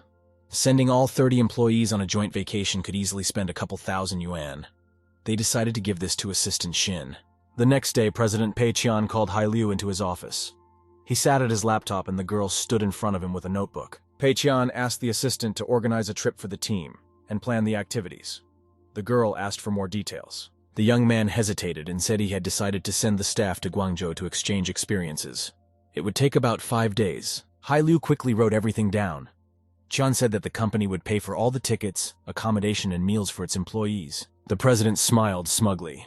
He estimated that such a trip would cost at least a couple 100,000 yuan. Finished with her notes, the girl closed the notebook and said that she understood everything. She would take care of it as soon as possible. No one was working at Tengda Company on this day. On the verbal instruction of the company president, all employees moved to the rest area. 3 employees sat on a couch with gamepads in their hands in front of a plasma panel, and one of them incredulously asked if they were really going to Guangzhou. It turned out that the other heard that President Shin's assistant was booking tickets for everyone. Liu said that no one sends their staff to exchange experiences with another firm. A guy and a girl were talking at one of the tables. She said the company was treating them well. The young man nodded. There were some decent perks here. Another staff member asked where they would be going this time. He hoped their group would go to a Sunstrike gaming company. Xiao Liu replied that this is most likely because that company specializes in making shooters, and they have a lot to learn from them. As if out of nowhere, Juan Sibo appeared and asked for the floor, looking at his staff with a slight reproachful look. He said that in any case, they should all think about their work first now, rather than dreaming about Guangzhou. Xiao Liu resentfully replied that they had never been to Guangzhou, and they couldn't help but think about it, especially since a famous game studio is located there. Colleagues spoke in his support and assured Sibo that there was no need to worry. They promised to work well. Meanwhile, Hai Liu, the assistant to the company's president, had brilliantly completed her task and returned to the office. She placed the travel estimate on the principal's desk. After barely reading it, Pei Qian was horrified. Everything together only cost 150,000. Hai Liu assured the director that the entire trip is planned with strict commercial standards in mind. Pei Qian read each item on the list. The girl reported that the trip would be made at the end of December as he had requested. Hai Liu reported that she ordered everything for 30 people at the rate of 300 yuan per person. The girl added that this amount already includes food, transportation costs, and extras. President Pei Qian ran his eyes over the list once more and asked if they could book first-class tickets instead of the economy option. For the first time ever, the system panel beeped and glowed red. He realized it was a system warning. Pei Qian turned pale and said that he had changed his mind. Economy class was also a good option and would suit his company quite well. Still, there was no way he could accept that a trip to another city for 30 people cost a measly 150,000 yuan. Hai Liu took the estimate and bowed politely. She promised to contact the company in Guangzhou City right away. From a great height, the city of Guangzhou looked very beautiful. It seemed to be just a huge net decorated with colorful lights. As we approached, that grid turned into an entire city. Billions of windows glowed simultaneously. Some high-rises were illuminated with green lights. The office of Sunstrike Game Studio looked poorer than Tengda's. There were many employees, but the workplace was not as comfortable. Zhou Muyang, the manager of the company, was genuinely surprised that Tengda Company wanted to visit their company to exchange experiences. He questioned the secretary, and the girl promptly replied that the information was correct. It was for this purpose that they were going to Guangzhou. Zhou's glasses slid down his nose in inordinate surprise. He had never met a company that shared experiences with another. The girl added that this was the company that created the Ghost General game. Muyan was wary. He had heard about this game. The secretary suggested that Suna be sent to meet the guests. She said that the group would just walk around the office and there was nothing to worry about. Muyan recalled the resounding success of that mobile game. It would be nice to meet its developers. Zhou gave his okay for Tengda's company to come. He asked the girl to make a plan and said he would personally meet them. The secretary quickly made the appropriate notes in the diary and said she'd get on it right away. She handed the boss a completed form and asked to see the rookie exclusion list. Joe took it with interest. Muyan lowered his glasses onto his nose and scrutinized the rookie's track record, associating their work with his personal observations. After making a decision, Joe returned the list to the secretary and told the girl to fire absolutely everyone except Lin Wan. Whistling, Joe walked away. The secretary asked in surprise why Lin Wan was staying again, but it was as if the boss didn't hear. Walking into his office, Muyan first took off his dark glasses, carefully wiped them, and carefully placed them on the nightstand. President Joe sat down in a comfortable chair and sighed heavily. The whole Lin Wan thing had already bored him to tears. Muyan closed his eyes and thought for a moment. Of course the secretary was right. There wasn't a single objective reason to keep her. Suddenly, the phone rang. The president of Shenhua Corporation was calling on personal business, and Joe assured him that he would fulfill any request. It turned out that Lin Wan is the granddaughter of the caller, so the president asked Joe to make the girl quit on her own. Muyan quickly figured out that Shenhua Corporation was the most powerful corporation in the country, and it would be a good idea to gain its support. Of course, he could have gotten the girl to quit in no time, but Lin clearly wanted his granddaughter to lose interest in the gaming industry forever. For Joe, this was easy. He had already thought of how he would rediscover the gaming industry from the inside for Lin Wan. A staff member approached the team leader, handed over the documentation, and asked to see the final result of the calculations. Timlid found the error and scattered his papers all over the office. He squealed that the young man had made a mistake in elementary calculations and would sit on the job until he got it right. Muyan knew that the gaming industry was like a meat grinder. The constant layoff lists and working 12 hours a day showed its essence best. He pictured the young red-haired girl in front of him and decided that she would leave on her own once she saw the true nature of the industry. Exactly 1 month later, the Tengda company flew out in full force to the city of Guangzhou. Everyone enjoyed watching the beautiful night view of the metropolis. A fashionable hotel in the city had long since been booked, and President Pei Qian quickly settled the staff into rooms. Pei Qian and Ma Yan were chatting on the comfortable corner sofa in the presidential suite. Ma Yan complained that he was tired of pretending. He was tired of hiding the fact that they had known each other for a long time. Besides, in the presence of strangers, he must behave like a subordinate. Pei Qian put his hand on his shoulder and asked him to be a little patient for the sake of the common cause. He asked the young man to report anything suspicious. As soon as Pei Qian put his hand on the young man's shoulder, he immediately jerked as if he had been electrocuted. This was strange to him. Pei Qian couldn't let anyone know about his secrets.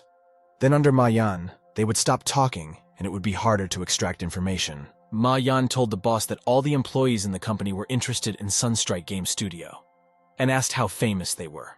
Pei Qian spread his hands and said that he couldn't answer this question.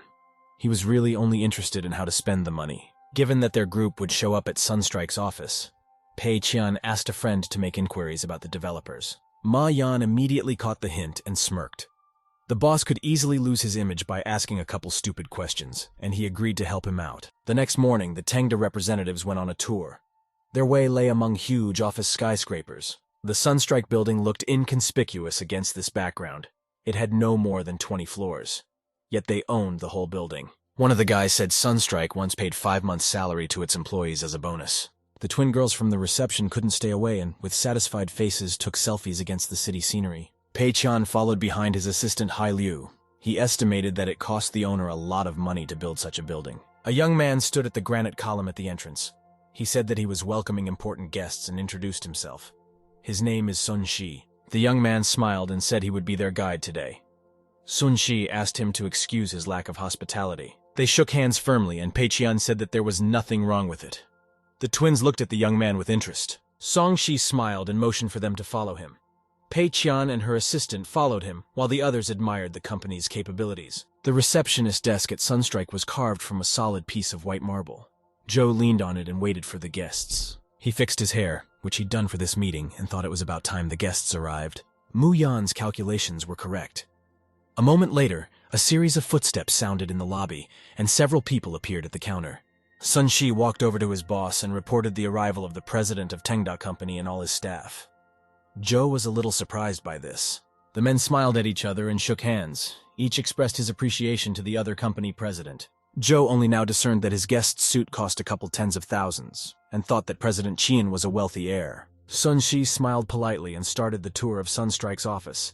He asked the honored guests to follow him. The first thing the young man did was to show the guests the recording studio for creating sound effects and voiceovers for game characters. It turned out that the company had its own lecture hall where classes on game development were held.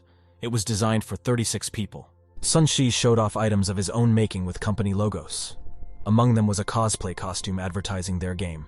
Lastly, the young man led the visitors into a small room and proudly told them that this was their lounge area. They could help themselves to snacks at any time. Juan Sibo almost laughed. He thought it was very strange that a room with only a television and a console was called a lounge area. The young man looked with the same disdain at the sofa, which was designed for 3 people, and the small round table beside it. Barely glancing at the rack of food for the guests, Sibo criticized for himself their small assortment. Meanwhile, the rest of the delegation came up. They could not believe their eyes. The vacation conditions were terrible in a reputable company. President Joe turned purple with anger. He had tried so hard for the guests, but their faces were cold and no one even moved. Mu Yan mentally shouted that he even had a sofa and a TV in his lounge area to top it off. Not every company could boast such comfort. He wasn't much of a telepath, and the Tengda staff remained silent. There was a long pause. Ma Yan was the first to react. He remembered that he had to ask various questions to the company representatives in such a case. The young man decided to immediately test his communication skills and wondered what would be the best thing to ask Joe. Ma Yan smiled and asked President Joe as if nothing had happened, asking why so many employees were in the office on Saturday. Mu Yan looked at his interlocutor dumbfounded. He was sure that the whole country worked 12 hours, 6 days a week. Unfortunately, Song Shi didn't understand what Ma Yan was implying. He was pondering the same thing as the company president. Juan Sibo effortlessly picked up the baton and exclaimed that the employees are all in place because they enjoy working overtime. Ma Yang said the company could go bankrupt if it paid so many employees for overworked hours. Joe began to understand little by little and boiled up. This guy's money seems to be okay, paying for a Saturday as if it were overtime. President Joe and Song Shi looked at each other in silence. Their eyes clearly read the mute question of how someone could work with extra overtime pay. Pei Qian realized that things had gone too far and grabbed Ma Yan by the elbow. He asked him to stop asking questions. Meanwhile, Juan Sibo tried to soften the situation and smiled at the owners. He asked them to forgive their new employee for his insolence. Sun Shi smiled back and offered to continue the tour. Their company scheduled a meeting to share their experiences. They entered a large office hall where quite a few workstations were located.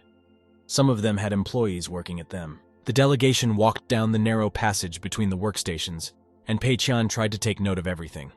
The others were also looking at the foreign office. Shu Liu quietly whispered to Huang Shibo that it must be too crowded here, and they were not feeling well. Huang Shibo smiled and said that it was fine. He knew that it could be even tighter, and Pei Qian was just being generous with a comfortable seat in the office. Joe was alert and heard every word. He was willing to argue about the cramped quarters, because these were the working conditions in every office. The meeting hall was completely filled. A man from the podium asked Juan Sibo to share his experience of creating the Ghost General game. Mu Yanzhou and Lin Wan sat in the front row. They clapped their hands loudly, followed by everyone else in the hall. On the side where President Pei Qian and his assistant and the rest of the team were sitting, there was a round of applause. Juan Sibo was embarrassed and explained that he had not been involved in the creation of the game, but he could talk about the reasons for its success. The first reason, the young man said, was the desire for perfection. The drawings alone took half of the game's budget, and a special person was hired for this purpose. In addition, Pei Qian was cautious about in-game purchases and only made the price 40 yuan. After that, the ratings skyrocketed upwards. Lin Wan felt this conference was a chance for a new life, and so she avidly wrote down every word without missing a sound. Sibo said that Pei Qian put all his savings into the development of the game.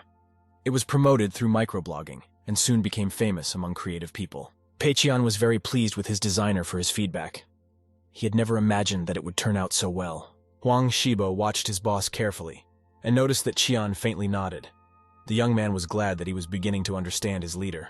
The man thanked Sibo for speaking and gave the floor to President Zhou, who promised to speak about his accomplishments. Stepping onto the podium, Zhou turned around and looked at Pei Qian. He had pulled off a risky endeavor, leaving no money for advertising and hiring an aspiring artist. Pei Qian seemed as if he didn't notice his gaze and applauded like everyone else. Zhou thought that this man was quite young, but he was already strong inside. Mu Yang revealed that his team is currently working on a new shooter called Puncture, and they want to surpass the famous team-based shooter. Zhou said most shooter players are old-school gamers, and they care more about the feel of the game than anything else. Their team did a lot of work on the textures.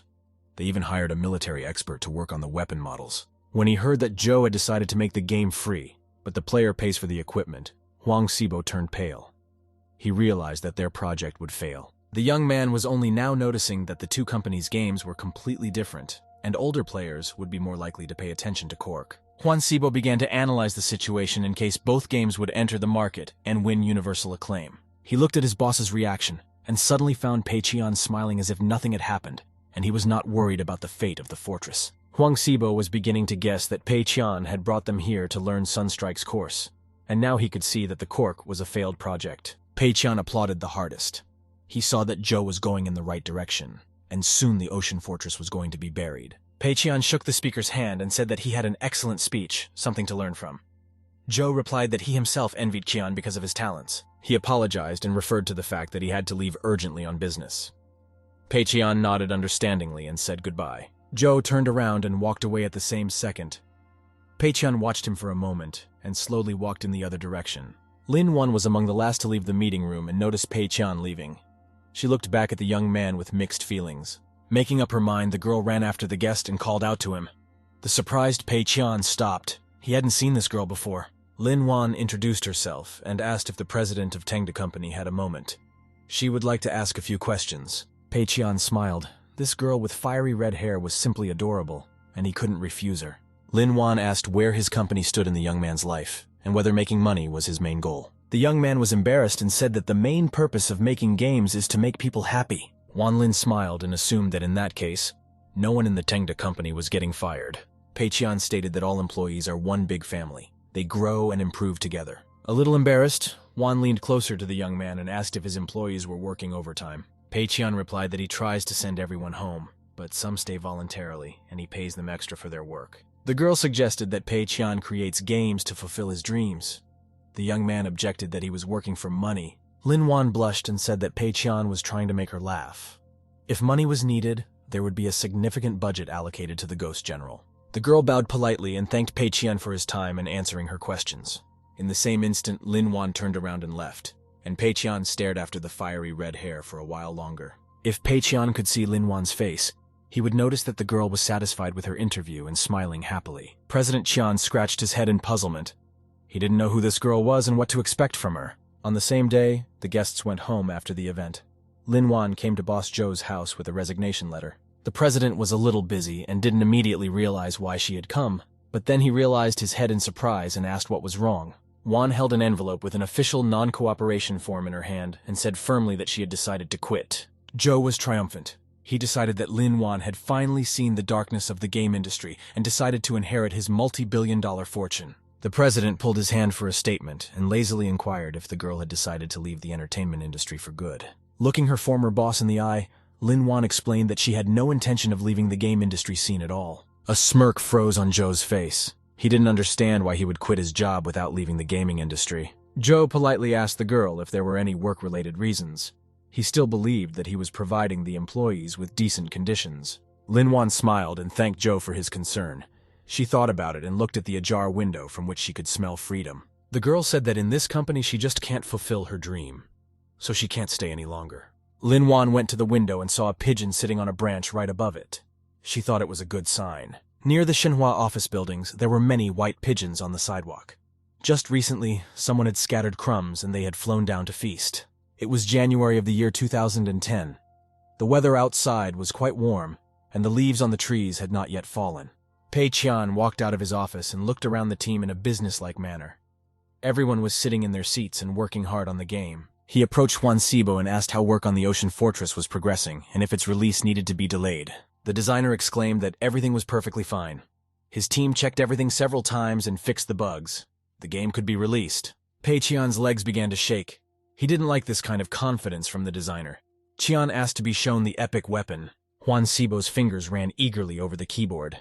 The designer assured that he would show both weapons and the game's plot. Sibo showed off a story mode designed for 6 hours of playtime.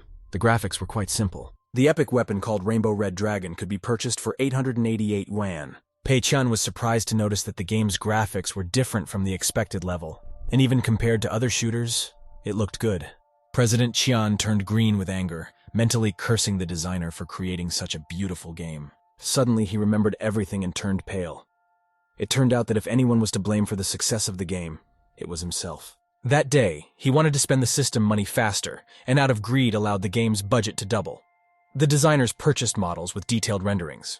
Nevertheless, the game has successfully implemented a story mode that allows you to spend more time in the game. Epic weapons have also been added. Juan Sibo couldn't know what the boss was thinking.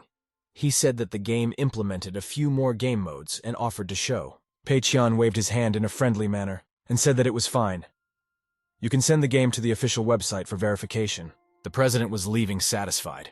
In any case, the cork should be out soon, and their game won't stand up to stiff competition. Pei Qian walked into his office and sat down at his workstation. The first thing to do was to check the status of his system accounts. The situation had changed a little. He had managed to spend some money. Everything will be finally known in 19 days. Pei Qian leaned back in his chair and sighed heavily. He was very tired, having spent 2 whole months unsuccessfully trying to spend all the money. The young man thought it would be pretty nice to have another event and spend the last 100,000. He called out to his faithful assistant Shin. The girl didn't come immediately and ran into the office, slightly out of breath. Pei Qian asked Hai Liu to organize an event to celebrate the completion of the game and to book seats if possible. The girl finished making notes in her notebook and was surprised to be reminded that tomorrow was still a working day Friday. Pei Qian explained that it would be unfair to deprive employees of a day off and spend it on a work event. Hai Liu asked if he remembered that girl Lin Wan from Sunstrike Company who asked a lot of questions. Of course, he immediately remembered her. It turned out that Wan had come to the city to work for their company and was willing to work even for free. Pei Qian froze in surprise. He asked Hai Liu about her own opinion of the girl. Few people agree to work for free. The assistant replied that Lin Wan might be much more complicated than she seems. Apparently, she is innocent and comes from a wealthy family. Pei Qian was pleased in his heart. She might not be good at anything, but this was the kind of employee he valued for gold. The president agreed to hire Lin Wan at a salary of 4,000 and asked that the girl be included in the list of employees for the event. Lin Wan sat in the small guest room on a comfortable sofa with blue and yellow-colored cushions. The girl drank her tea thoughtfully and pondered whether she would succeed in getting a position in such a fine company. Suddenly, the door of the president's office opened, and Hai Liu's assistant walked out to the girl. Lin Wan froze in anticipation. Miss Shin smiled at her and showed her the contract. She asked Lin Wan if a salary of 4,000 yuan would suit her. The girl looked so happy that she didn't need to be asked. Her eyes were radiant with joy. Lin Wan asked Hai Liu what her job description would be. The girl hesitated. This was something they hadn't discussed. She smiled and asked to attend an event where they would watch a movie and sing karaoke. Lin Wan smiled embarrassedly. She still couldn't believe her luck. She had managed to get a job in an office that one could only dream of. Monday came, and the staff went about their duties. The girls at the reception desk chatted cheerfully with each other. Huang Sibo came into the office and noticed that Bao Shu wasn't doing anything, but just sitting on a chair and staring dejectedly at the screen. Sibo asked his partner if he had paid attention to the traffic on their Ocean Fortress game. Shu raised his head and sighed heavily. He said that the game was tested pretty quickly and it was already released on Saturday. However, downloads are yet to be seen. Juan Sibo suggested that the boss wasn't even trying to promote the game. He searched the internet himself and found no mention of it. Bao Shu replied that the boss should be trusted, and if he didn't ask to advertise the game, he has some reason to do so. Juan Sibo realized that it was pointless to continue the conversation any further, and swung his legs off the stool. He recognized that his interlocutor was right. Huang Shibo said that there was no need to doubt someone as intelligent and honorable as Qian. Shu looked at the young man gratefully. Sibo suggested to start developing a new version of the game. Bao Shu questioned the young man in surprise. He thought it was a joke. Juan Sibo said their team is still idle waiting for new tasks and people have nothing to occupy themselves with. Bao Shu said that it wasn't a bad idea, and they could start preparing to redesign the game. He asked Sibo where they would start. That's exactly what the problem was. The game just came out and no one reported any problems with the game. There was nothing to add either. In their Sea Fortress game, the player could choose any of the 5 available game modes, and that was quite enough. Juan Sibo suggested giving the game to old-school players to test and start working, based on their authoritative opinion. Bao Shu was confused and asked where he could find such people, especially since they would also need to pay for testing. That was exactly what Juan Sibo hadn't thought of. He scratched his head and said that he would have to think of something else. Sibo started looking for the right people on gaming forums, but no one wanted to work for free, so he had a new idea. The young man created an intra-company developer group to socialize and offered to participate in testing the game. Unfortunately, none of the thousands of developers wanted to do business with him, or were in another gaming group. Xiao Liu suggested finding some groups playing team shooters, infiltrating them, and secretly contacting the leader. Juan Sibo laughed and said that this is a very bad idea. They would be cursed for publicizing a third-party project. The young man scratched his head sadly. They really could not only be cursed, but also suspended from the game. Wan Sibo sighed sadly and leaned back in his chair. He closed his eyes, but nothing came to mind. Lin Wan unexpectedly came to the rescue. She said that she knew a couple of leaders of large 1,000 member teams, and they were involved in shooters. Huang Sibo blossomed with happiness and asked if Wan could help. The girl smiled and replied that they knew each other well. Sibo scratched his head and thoughtfully wondered how Lin Wan knew them. From the looks of it, she didn't look like a fierce player. Lin Wan explained that during her internship, players were hired to test out the punchline, and she was the group's administrator. A new high-rise building was built on the other side of town. Housing in it was not cheap, given the prestige of the neighborhood. In one of the apartments of an elite building, there was a young man from the testing group. He earned enough to afford a good computer. Their team was called the Tigers, and the young man wore the insignia proudly. A new notification appeared in the corner of the screen. One of his acquaintances, Lin Wan, asked to test the game, and Chen reminded her that his team had completed all the necessary tests. The girl informed her that it was a completely different game. In addition, she informed her friend that she had quit Sunstrike. Chen smirked and said that she left just in time before all the staff received a solid bonus for releasing the game. Lin Wan bragged that she now works for a company that is 100 times better than Sunstrike, and reminded her that she was asking to test the game. The young man agreed and clarified the price. He assumed that he would be paid the same price as last time, 500 yuan. Lin Wan smiled and said she wouldn't give any money, but she could offer a limited edition Desert Eagle pistol. Chen was indignant that her new company was so greedy that they didn't want to pay for testing. The girl assured him that there was a lot of money at stake. The girl's gaze fell on the gun screen. After a little thought, Van offered to give the epic weapon from their new game along with the gun. Chen opened himself a Coke and squealed that no one was interested in game weapons, especially since they are inexpensive and cost a couple hundred yuan at most. Lin Wan looked confused. She reported that that epic weapon was actually worth 888 yuan. Chen choked up in surprise and splashed brown carbonated liquid all over the monitor. He asked again how much money he was talking about. Chen instantly rushed to get a rag and hurriedly began to wipe the monitor. After finishing the rest of the Coke, he calmed down a bit. The young man asked what currency he was referring to. Lin Wan replied that she immediately wrote to him. She meant nearly 900 yuan. Chen couldn't believe it. He grabbed the monitor as if he was trying to shake the girl herself and shouted that no fool would buy such a weapon. After a while, the young man agreed, and Lin Wan dropped a link to the game on the Steam digital store. The page offered to play the game for free. Chen loaded the game while eating breakfast on the go. He didn't like the name very much, and because of that, there was a bias towards the game. However, after launching the game, the young man changed his opinion and admitted that the graphical effects looked pretty good. Chen opened the weapon store and found the very epic weapon the girl was talking about. He carefully looked at all of its characteristics. However, the young man didn't like the fact that there were no other items in the in-game store, and the properties of the fire dragon didn't make it stand out among other weapons. But Chen was pleased with the variety of game modes. For example, he heard about the biochemical mode for the first time in his life. The young man reached for the sausage and his fork stopped halfway through. Chen was surprised that there was even a story mode implemented here. His eyes were running wild. Everything was interesting to try. Chen couldn't decide what to test first. Since there were no special hopes for this game, the guy decided to try the story mode first and see what was realized. Having made a final decision in favor of the story, Chen selected the appropriate menu item and clicked the mouse. The game loading indicator appeared on the screen. It was realized in the form of a white bar filled with green color. Immediately after loading, the screen became black, and the young man already thought that the game froze or something else happened. Turns out it was meant to be. The hero's eyes began to open. Through the murky fog, he recognized two men in chemical defense suits. One of them said that the boy was already infected with G infection and would die anyway. The second staff member suggested not to touch the young man. After a while, his sight fully returned to the young man. But his enemies had already disappeared somewhere in the meantime. He began to look around, and it appeared that he was in a pyramid of human bodies. The young man managed to put his hand between the bodies. He began to climb out, gasping at the smell of decay. At last he found himself on the top of the mountain and decided to catch his breath. The guy had to go downstairs, and he looked around. Having apologized in advance to the dead, the hero of the game ran downstairs. He stepped on one man's back right into a pool of blood and pushed himself off his body with a shriek. The descent was quite steep. The young man fell to the floor, unable to hold on. At the last moment, he managed to put his elbows up and saved his face. With oohs and groans, the exasperated young man stood up. He had just begun his escape, and already his whole body ached, and there was no telling what lay ahead. Apparently, he was now in some half-abandoned warehouse. A tutorial menu on how to operate the game appeared on the screen. Young admitted that the game is actually a lot better than it looks, and there is even training for beginners.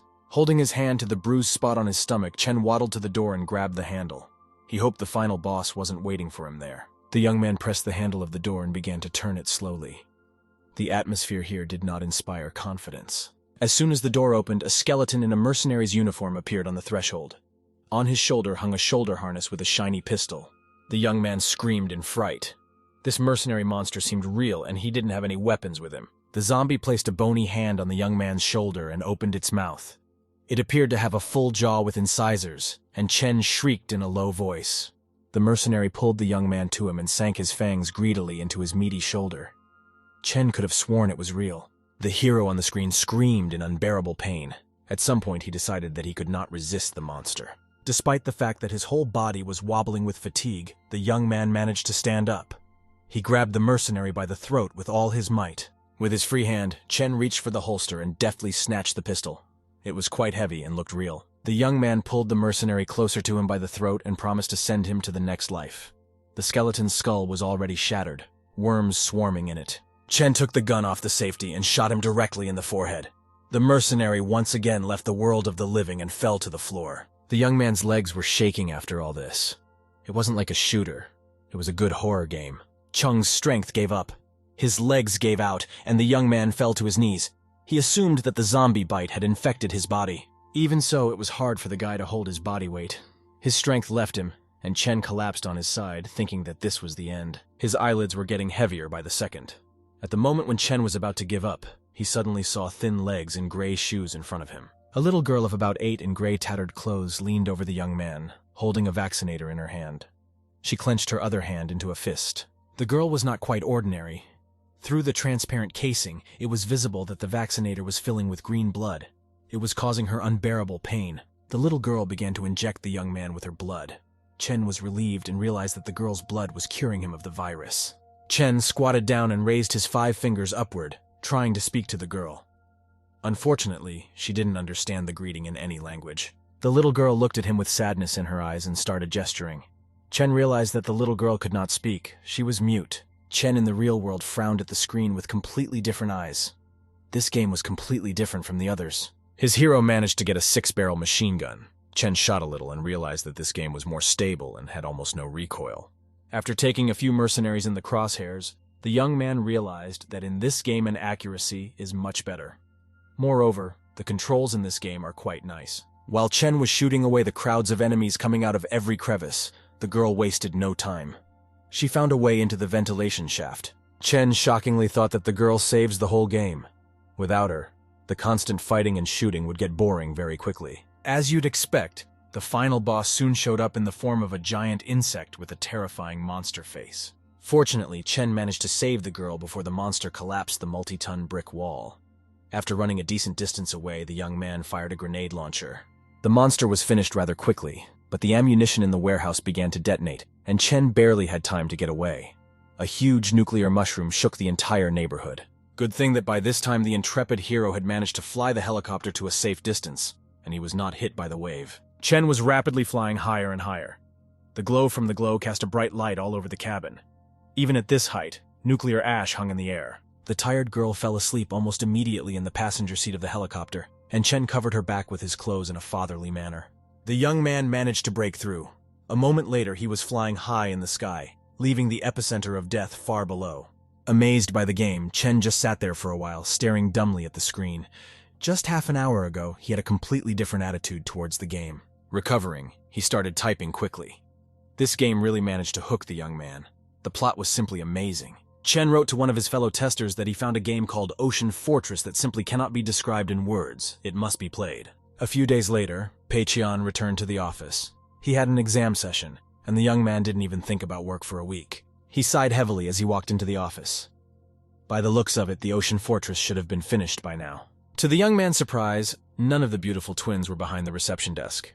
It wasn't like them at all. President Pei Qian anxiously walked down the corridor and no one met his path. He couldn't understand what was going on. Fortunately, all the office staff were in place. Huan Sibo sat at the monitor with a detached look and didn't even turn around. Xiao Liu was concentrating on chewing on the cookies from the bag. He didn't seem to be interested in anything else. His loyal assistant Shin Hai Liu, along with Lin Wan, were standing with their backs to him and talking about something. The young man wrote it all off to the game's unfortunate output. Even Bao Shu wasn't playing at the computer, but stood by the wall and glumly contemplated a vase with a plant. Pei Qian thought that he was thinking about the meaning of existence. The young man warmly thought that his team deserved a rest. All those lazy people had given a lot of effort to his unprofitable game. He was determined that he needed to help them get out of such a state and calm them down. It is not for nothing that Qian is the president of the company. Both female employees heard a noise behind them and simultaneously turned around in bewilderment. As soon as they recognized the young man, their faces lit up with joy. Lin Wan almost threw herself into his arms out of happiness. The girl exclaimed with undisguised delight that Boss Pei had returned. At the same minute, the whole office came to life. The entire gloomy staff cheered the return of the boss. People were waving at him from all sides. The entire development team huddled together. They were all smiling and applauding the boss. Xiao Liu was even jumping up and down with joy. Pei Qian was stunned. He didn't understand why everyone was so gray and frowning just now, but now they were happy to see him. Huang Shibo stood up from his seat and walked towards the boss. His face looked very serious, and Pei Qian became wary. The young man looked straight into the president's eyes and walked forward. Huang Shibo stopped 2 steps away from the boss and looked at him. The young man bowed to Pei Qian and said that he had learned a lot from him. And now Shibo understands why the boss didn't want to advertise Ocean Fortress. After all, a good game needs only good feedback from players. Only then it will become popular. Pei Qian froze. Huang Shibo had struck a crushing blow, but the boss still hoped that he didn't mean the staggering success of the game. President Pei Qian tried his best to hide that he was nervous. With a trembling voice, he asked if Shibo was referring to the popularity of the Sea Fortress. Huang Shibo happily exclaimed that their game has become very popular lately, and he is now updating the playground. What's more, in terms of player numbers and revenue, they have overtaken Cork's competitors and left them far behind. A radiant Hai Liu walked up to them and handed the boss a bottle of high-end champagne in honor of their successful release. President Pei Qian didn't think for long. He smirked and immediately shook the bottle to everyone's satisfaction. The cork flew with a loud pop to the back of the office, and the champagne flowed in a river of applause. As if out of nowhere, the twins appeared. With a joyful gleam in their eyes, they simultaneously launched a streamer of large cardboard tubes. The president walked down the lively corridor with a bottle in his hand. The staff applauded their boss with undisguised joy. Pei Qian walked over to Huang Shibo with a smile on his face and handed him the bottle, thanking the entire team for a job well done. As soon as the young man took the champagne in his hands, the president turned in the opposite direction and walked out of the office with a confident stride. With a full-mouthed smile, Huang Shibo raised the bottle above his head, showing the others. He thought the boss had it under control. Huang didn't see that his boss's legs were shaking. He decided that his boss had anticipated the result and was therefore not surprised. Meanwhile, Pei Qian barely made it to his office. Pushing down on the door handle with all his might, he stepped inside and closed the door. The young man slid exhaustedly to the floor, propping his back against the door. He couldn't understand what had happened to the game and where he had strayed from the path. This simply could not happen because he deliberately chose losing business development strategies. His whole body was shaking. Pei Qian couldn't even stand on his feet and moved around the office holding onto pieces of furniture. At last, the young man managed to reach the chair, and he sank blissfully into it, closing his eyes. It was hard to understand how this could have happened. Pei Qian unfolded the laptop and thought that this time there was no Ruan Guanjian advertising his game. A young man went to the Ocean Fortress game page in the digital store. His eyes widened in surprise. There were a lot of comments on the page about the game. Almost all of them were positive. Many people gave the maximum rating. Pei Qian leaned back in his chair tiredly.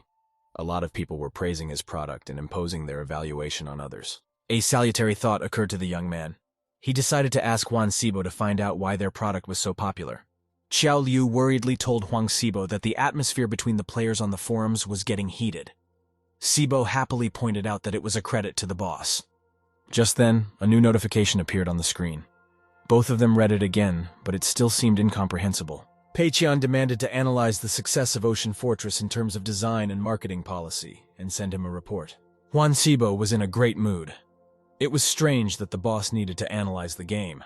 After all, not advancing the game was his decision. The natural conclusion was that President Pei wanted the staff to scrutinize the project and expected them to strive for excellence. The network printer in the president's office buzzed, and the young man grudgingly glanced at the crawling sheet of paper. Apparently, Huang Shibo did everything promptly and sent a report on the marketing success of the game. I should have thought it over carefully. To this end, Pei-chan called another meeting in his head. All of his clones held a copy of the game report in their hands. The student reported that many players started playing because of the lower difficulty, and also because of the introduction of the story mode. Sipping some hot drink, Pei-chan noticed that there were several battle modes in the game, and this attracted players. Another Pei-chan said that the high price for epic weapons satisfies the big players. At the same time, ordinary weapons are not inferior to it. Chairman Pei-chan banged his gavel with anger and shouted that he didn't understand the game's increase in popularity compared to punching. Pei-chie with a red bow tie spread his hands and said, smiling, it was unclear who was to blame this time. The student reported that Huang Xibo and Bao Shu created the game based on the requirements and budget provided. Lin Wan only asked people she knew to test the game.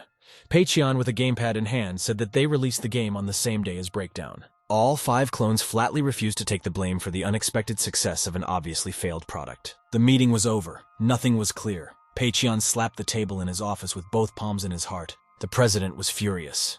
He had been outplayed again. The young man tried to pull himself together. He told himself that he would find a way out. Rising to his full height from his last strength, Pei-chan thundered his fist at someone invisible and promised himself that he would get his money from the system this time. The next day, all the staff returned to their duties. The twins at the reception desk smiled politely at visitors. Pei-chan called up the system menu and estimated that there was still quite a lot of money. The only thing that made him happy was that the Ghost General had stopped generating income. On the other hand, Ocean Fortress's popularity started to gain momentum. In 1 week alone, he earned 400,000. Hai Liu came in with a report and said that the bandwidth of the game servers had been increased. The company has signed a contract with them. Pei-chan perked up and thanked the girl for a job well done. This was just what he needed. The president figured he would earn 600,000 by the time the system account was transformed, and only 6 of them would come into his personal account. The only way he could make money was to have less than the $500,000 required by the system. But there was a flaw in this as well. After all, even earning 100 yuan a day, Pei-chan would only receive 1 of them. Therefore, only the loss from the business became the real earnings. Things were getting complicated. Initially, it was necessary to lose 500,000, but now this amount turned into 600,000. Pei-chan asked Hai Liu's assistant if she had increased the salary of all staff members. The girl nodded and smiled faintly. She said proudly that she'd already done everything according to his instructions. The department heads have had their salaries increased by 60%, and everyone else will receive 30% more starting today. In addition, they will introduce a bonus for a successful game product. Each of the developers involved will receive 15% of the game's revenue. In addition, at the end of each month, the company's management will reward all employees with gift certificates worth 1,000 yuan. Pei-chan sighed. This was better than nothing. This way he would be able to spend another 300,000 yuan. The system wouldn't give any more. Hai Liu opened her notebook and reminded her boss that the employees were getting their paychecks today. The girl asked if he wanted to add anything else. At the thought of salaries and benefits, another saving thought occurred to the director. He came up with another expense item. Pei-chan smiled and exclaimed that he had decided to pay each employee 3,500 every 3 months for office supplies. This seemed very strange to Hai Liu. She wondered why she was being so generous. The employees were already getting all the allowances they could get. Pei-chan stated that this is a special payment applied to purchase things for work. For example, Bao Shu can spend this amount to buy games or equipment. The girl was still hesitant, and the president added that some employees needed special gaming headphones with quality sound. Hai Liu smirked and pretended to believe him. She wrote down the new demand and promised to fulfill it. Meanwhile, work was in full swing at the central office. Everyone was in high spirits due to the success of the game. Huang Xibo was so happy he was even humming a song to himself. The popularity of their game simply eclipsed the competitor's shooter, Proboin. The young man smiled. He had recently become more aware of his boss and realized that Pei-chan had foreseen the success of their game back on that business trip.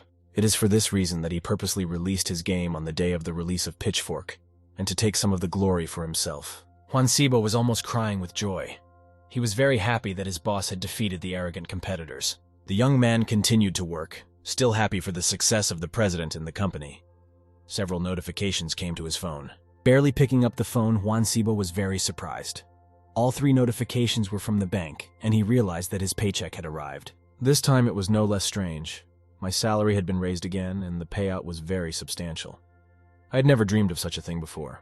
Judging from the notice, the young man's salary was raised by another 1,500 yuan, and he just couldn't believe it. There were cheers from all sides. One of the employees couldn't believe that he was getting so much.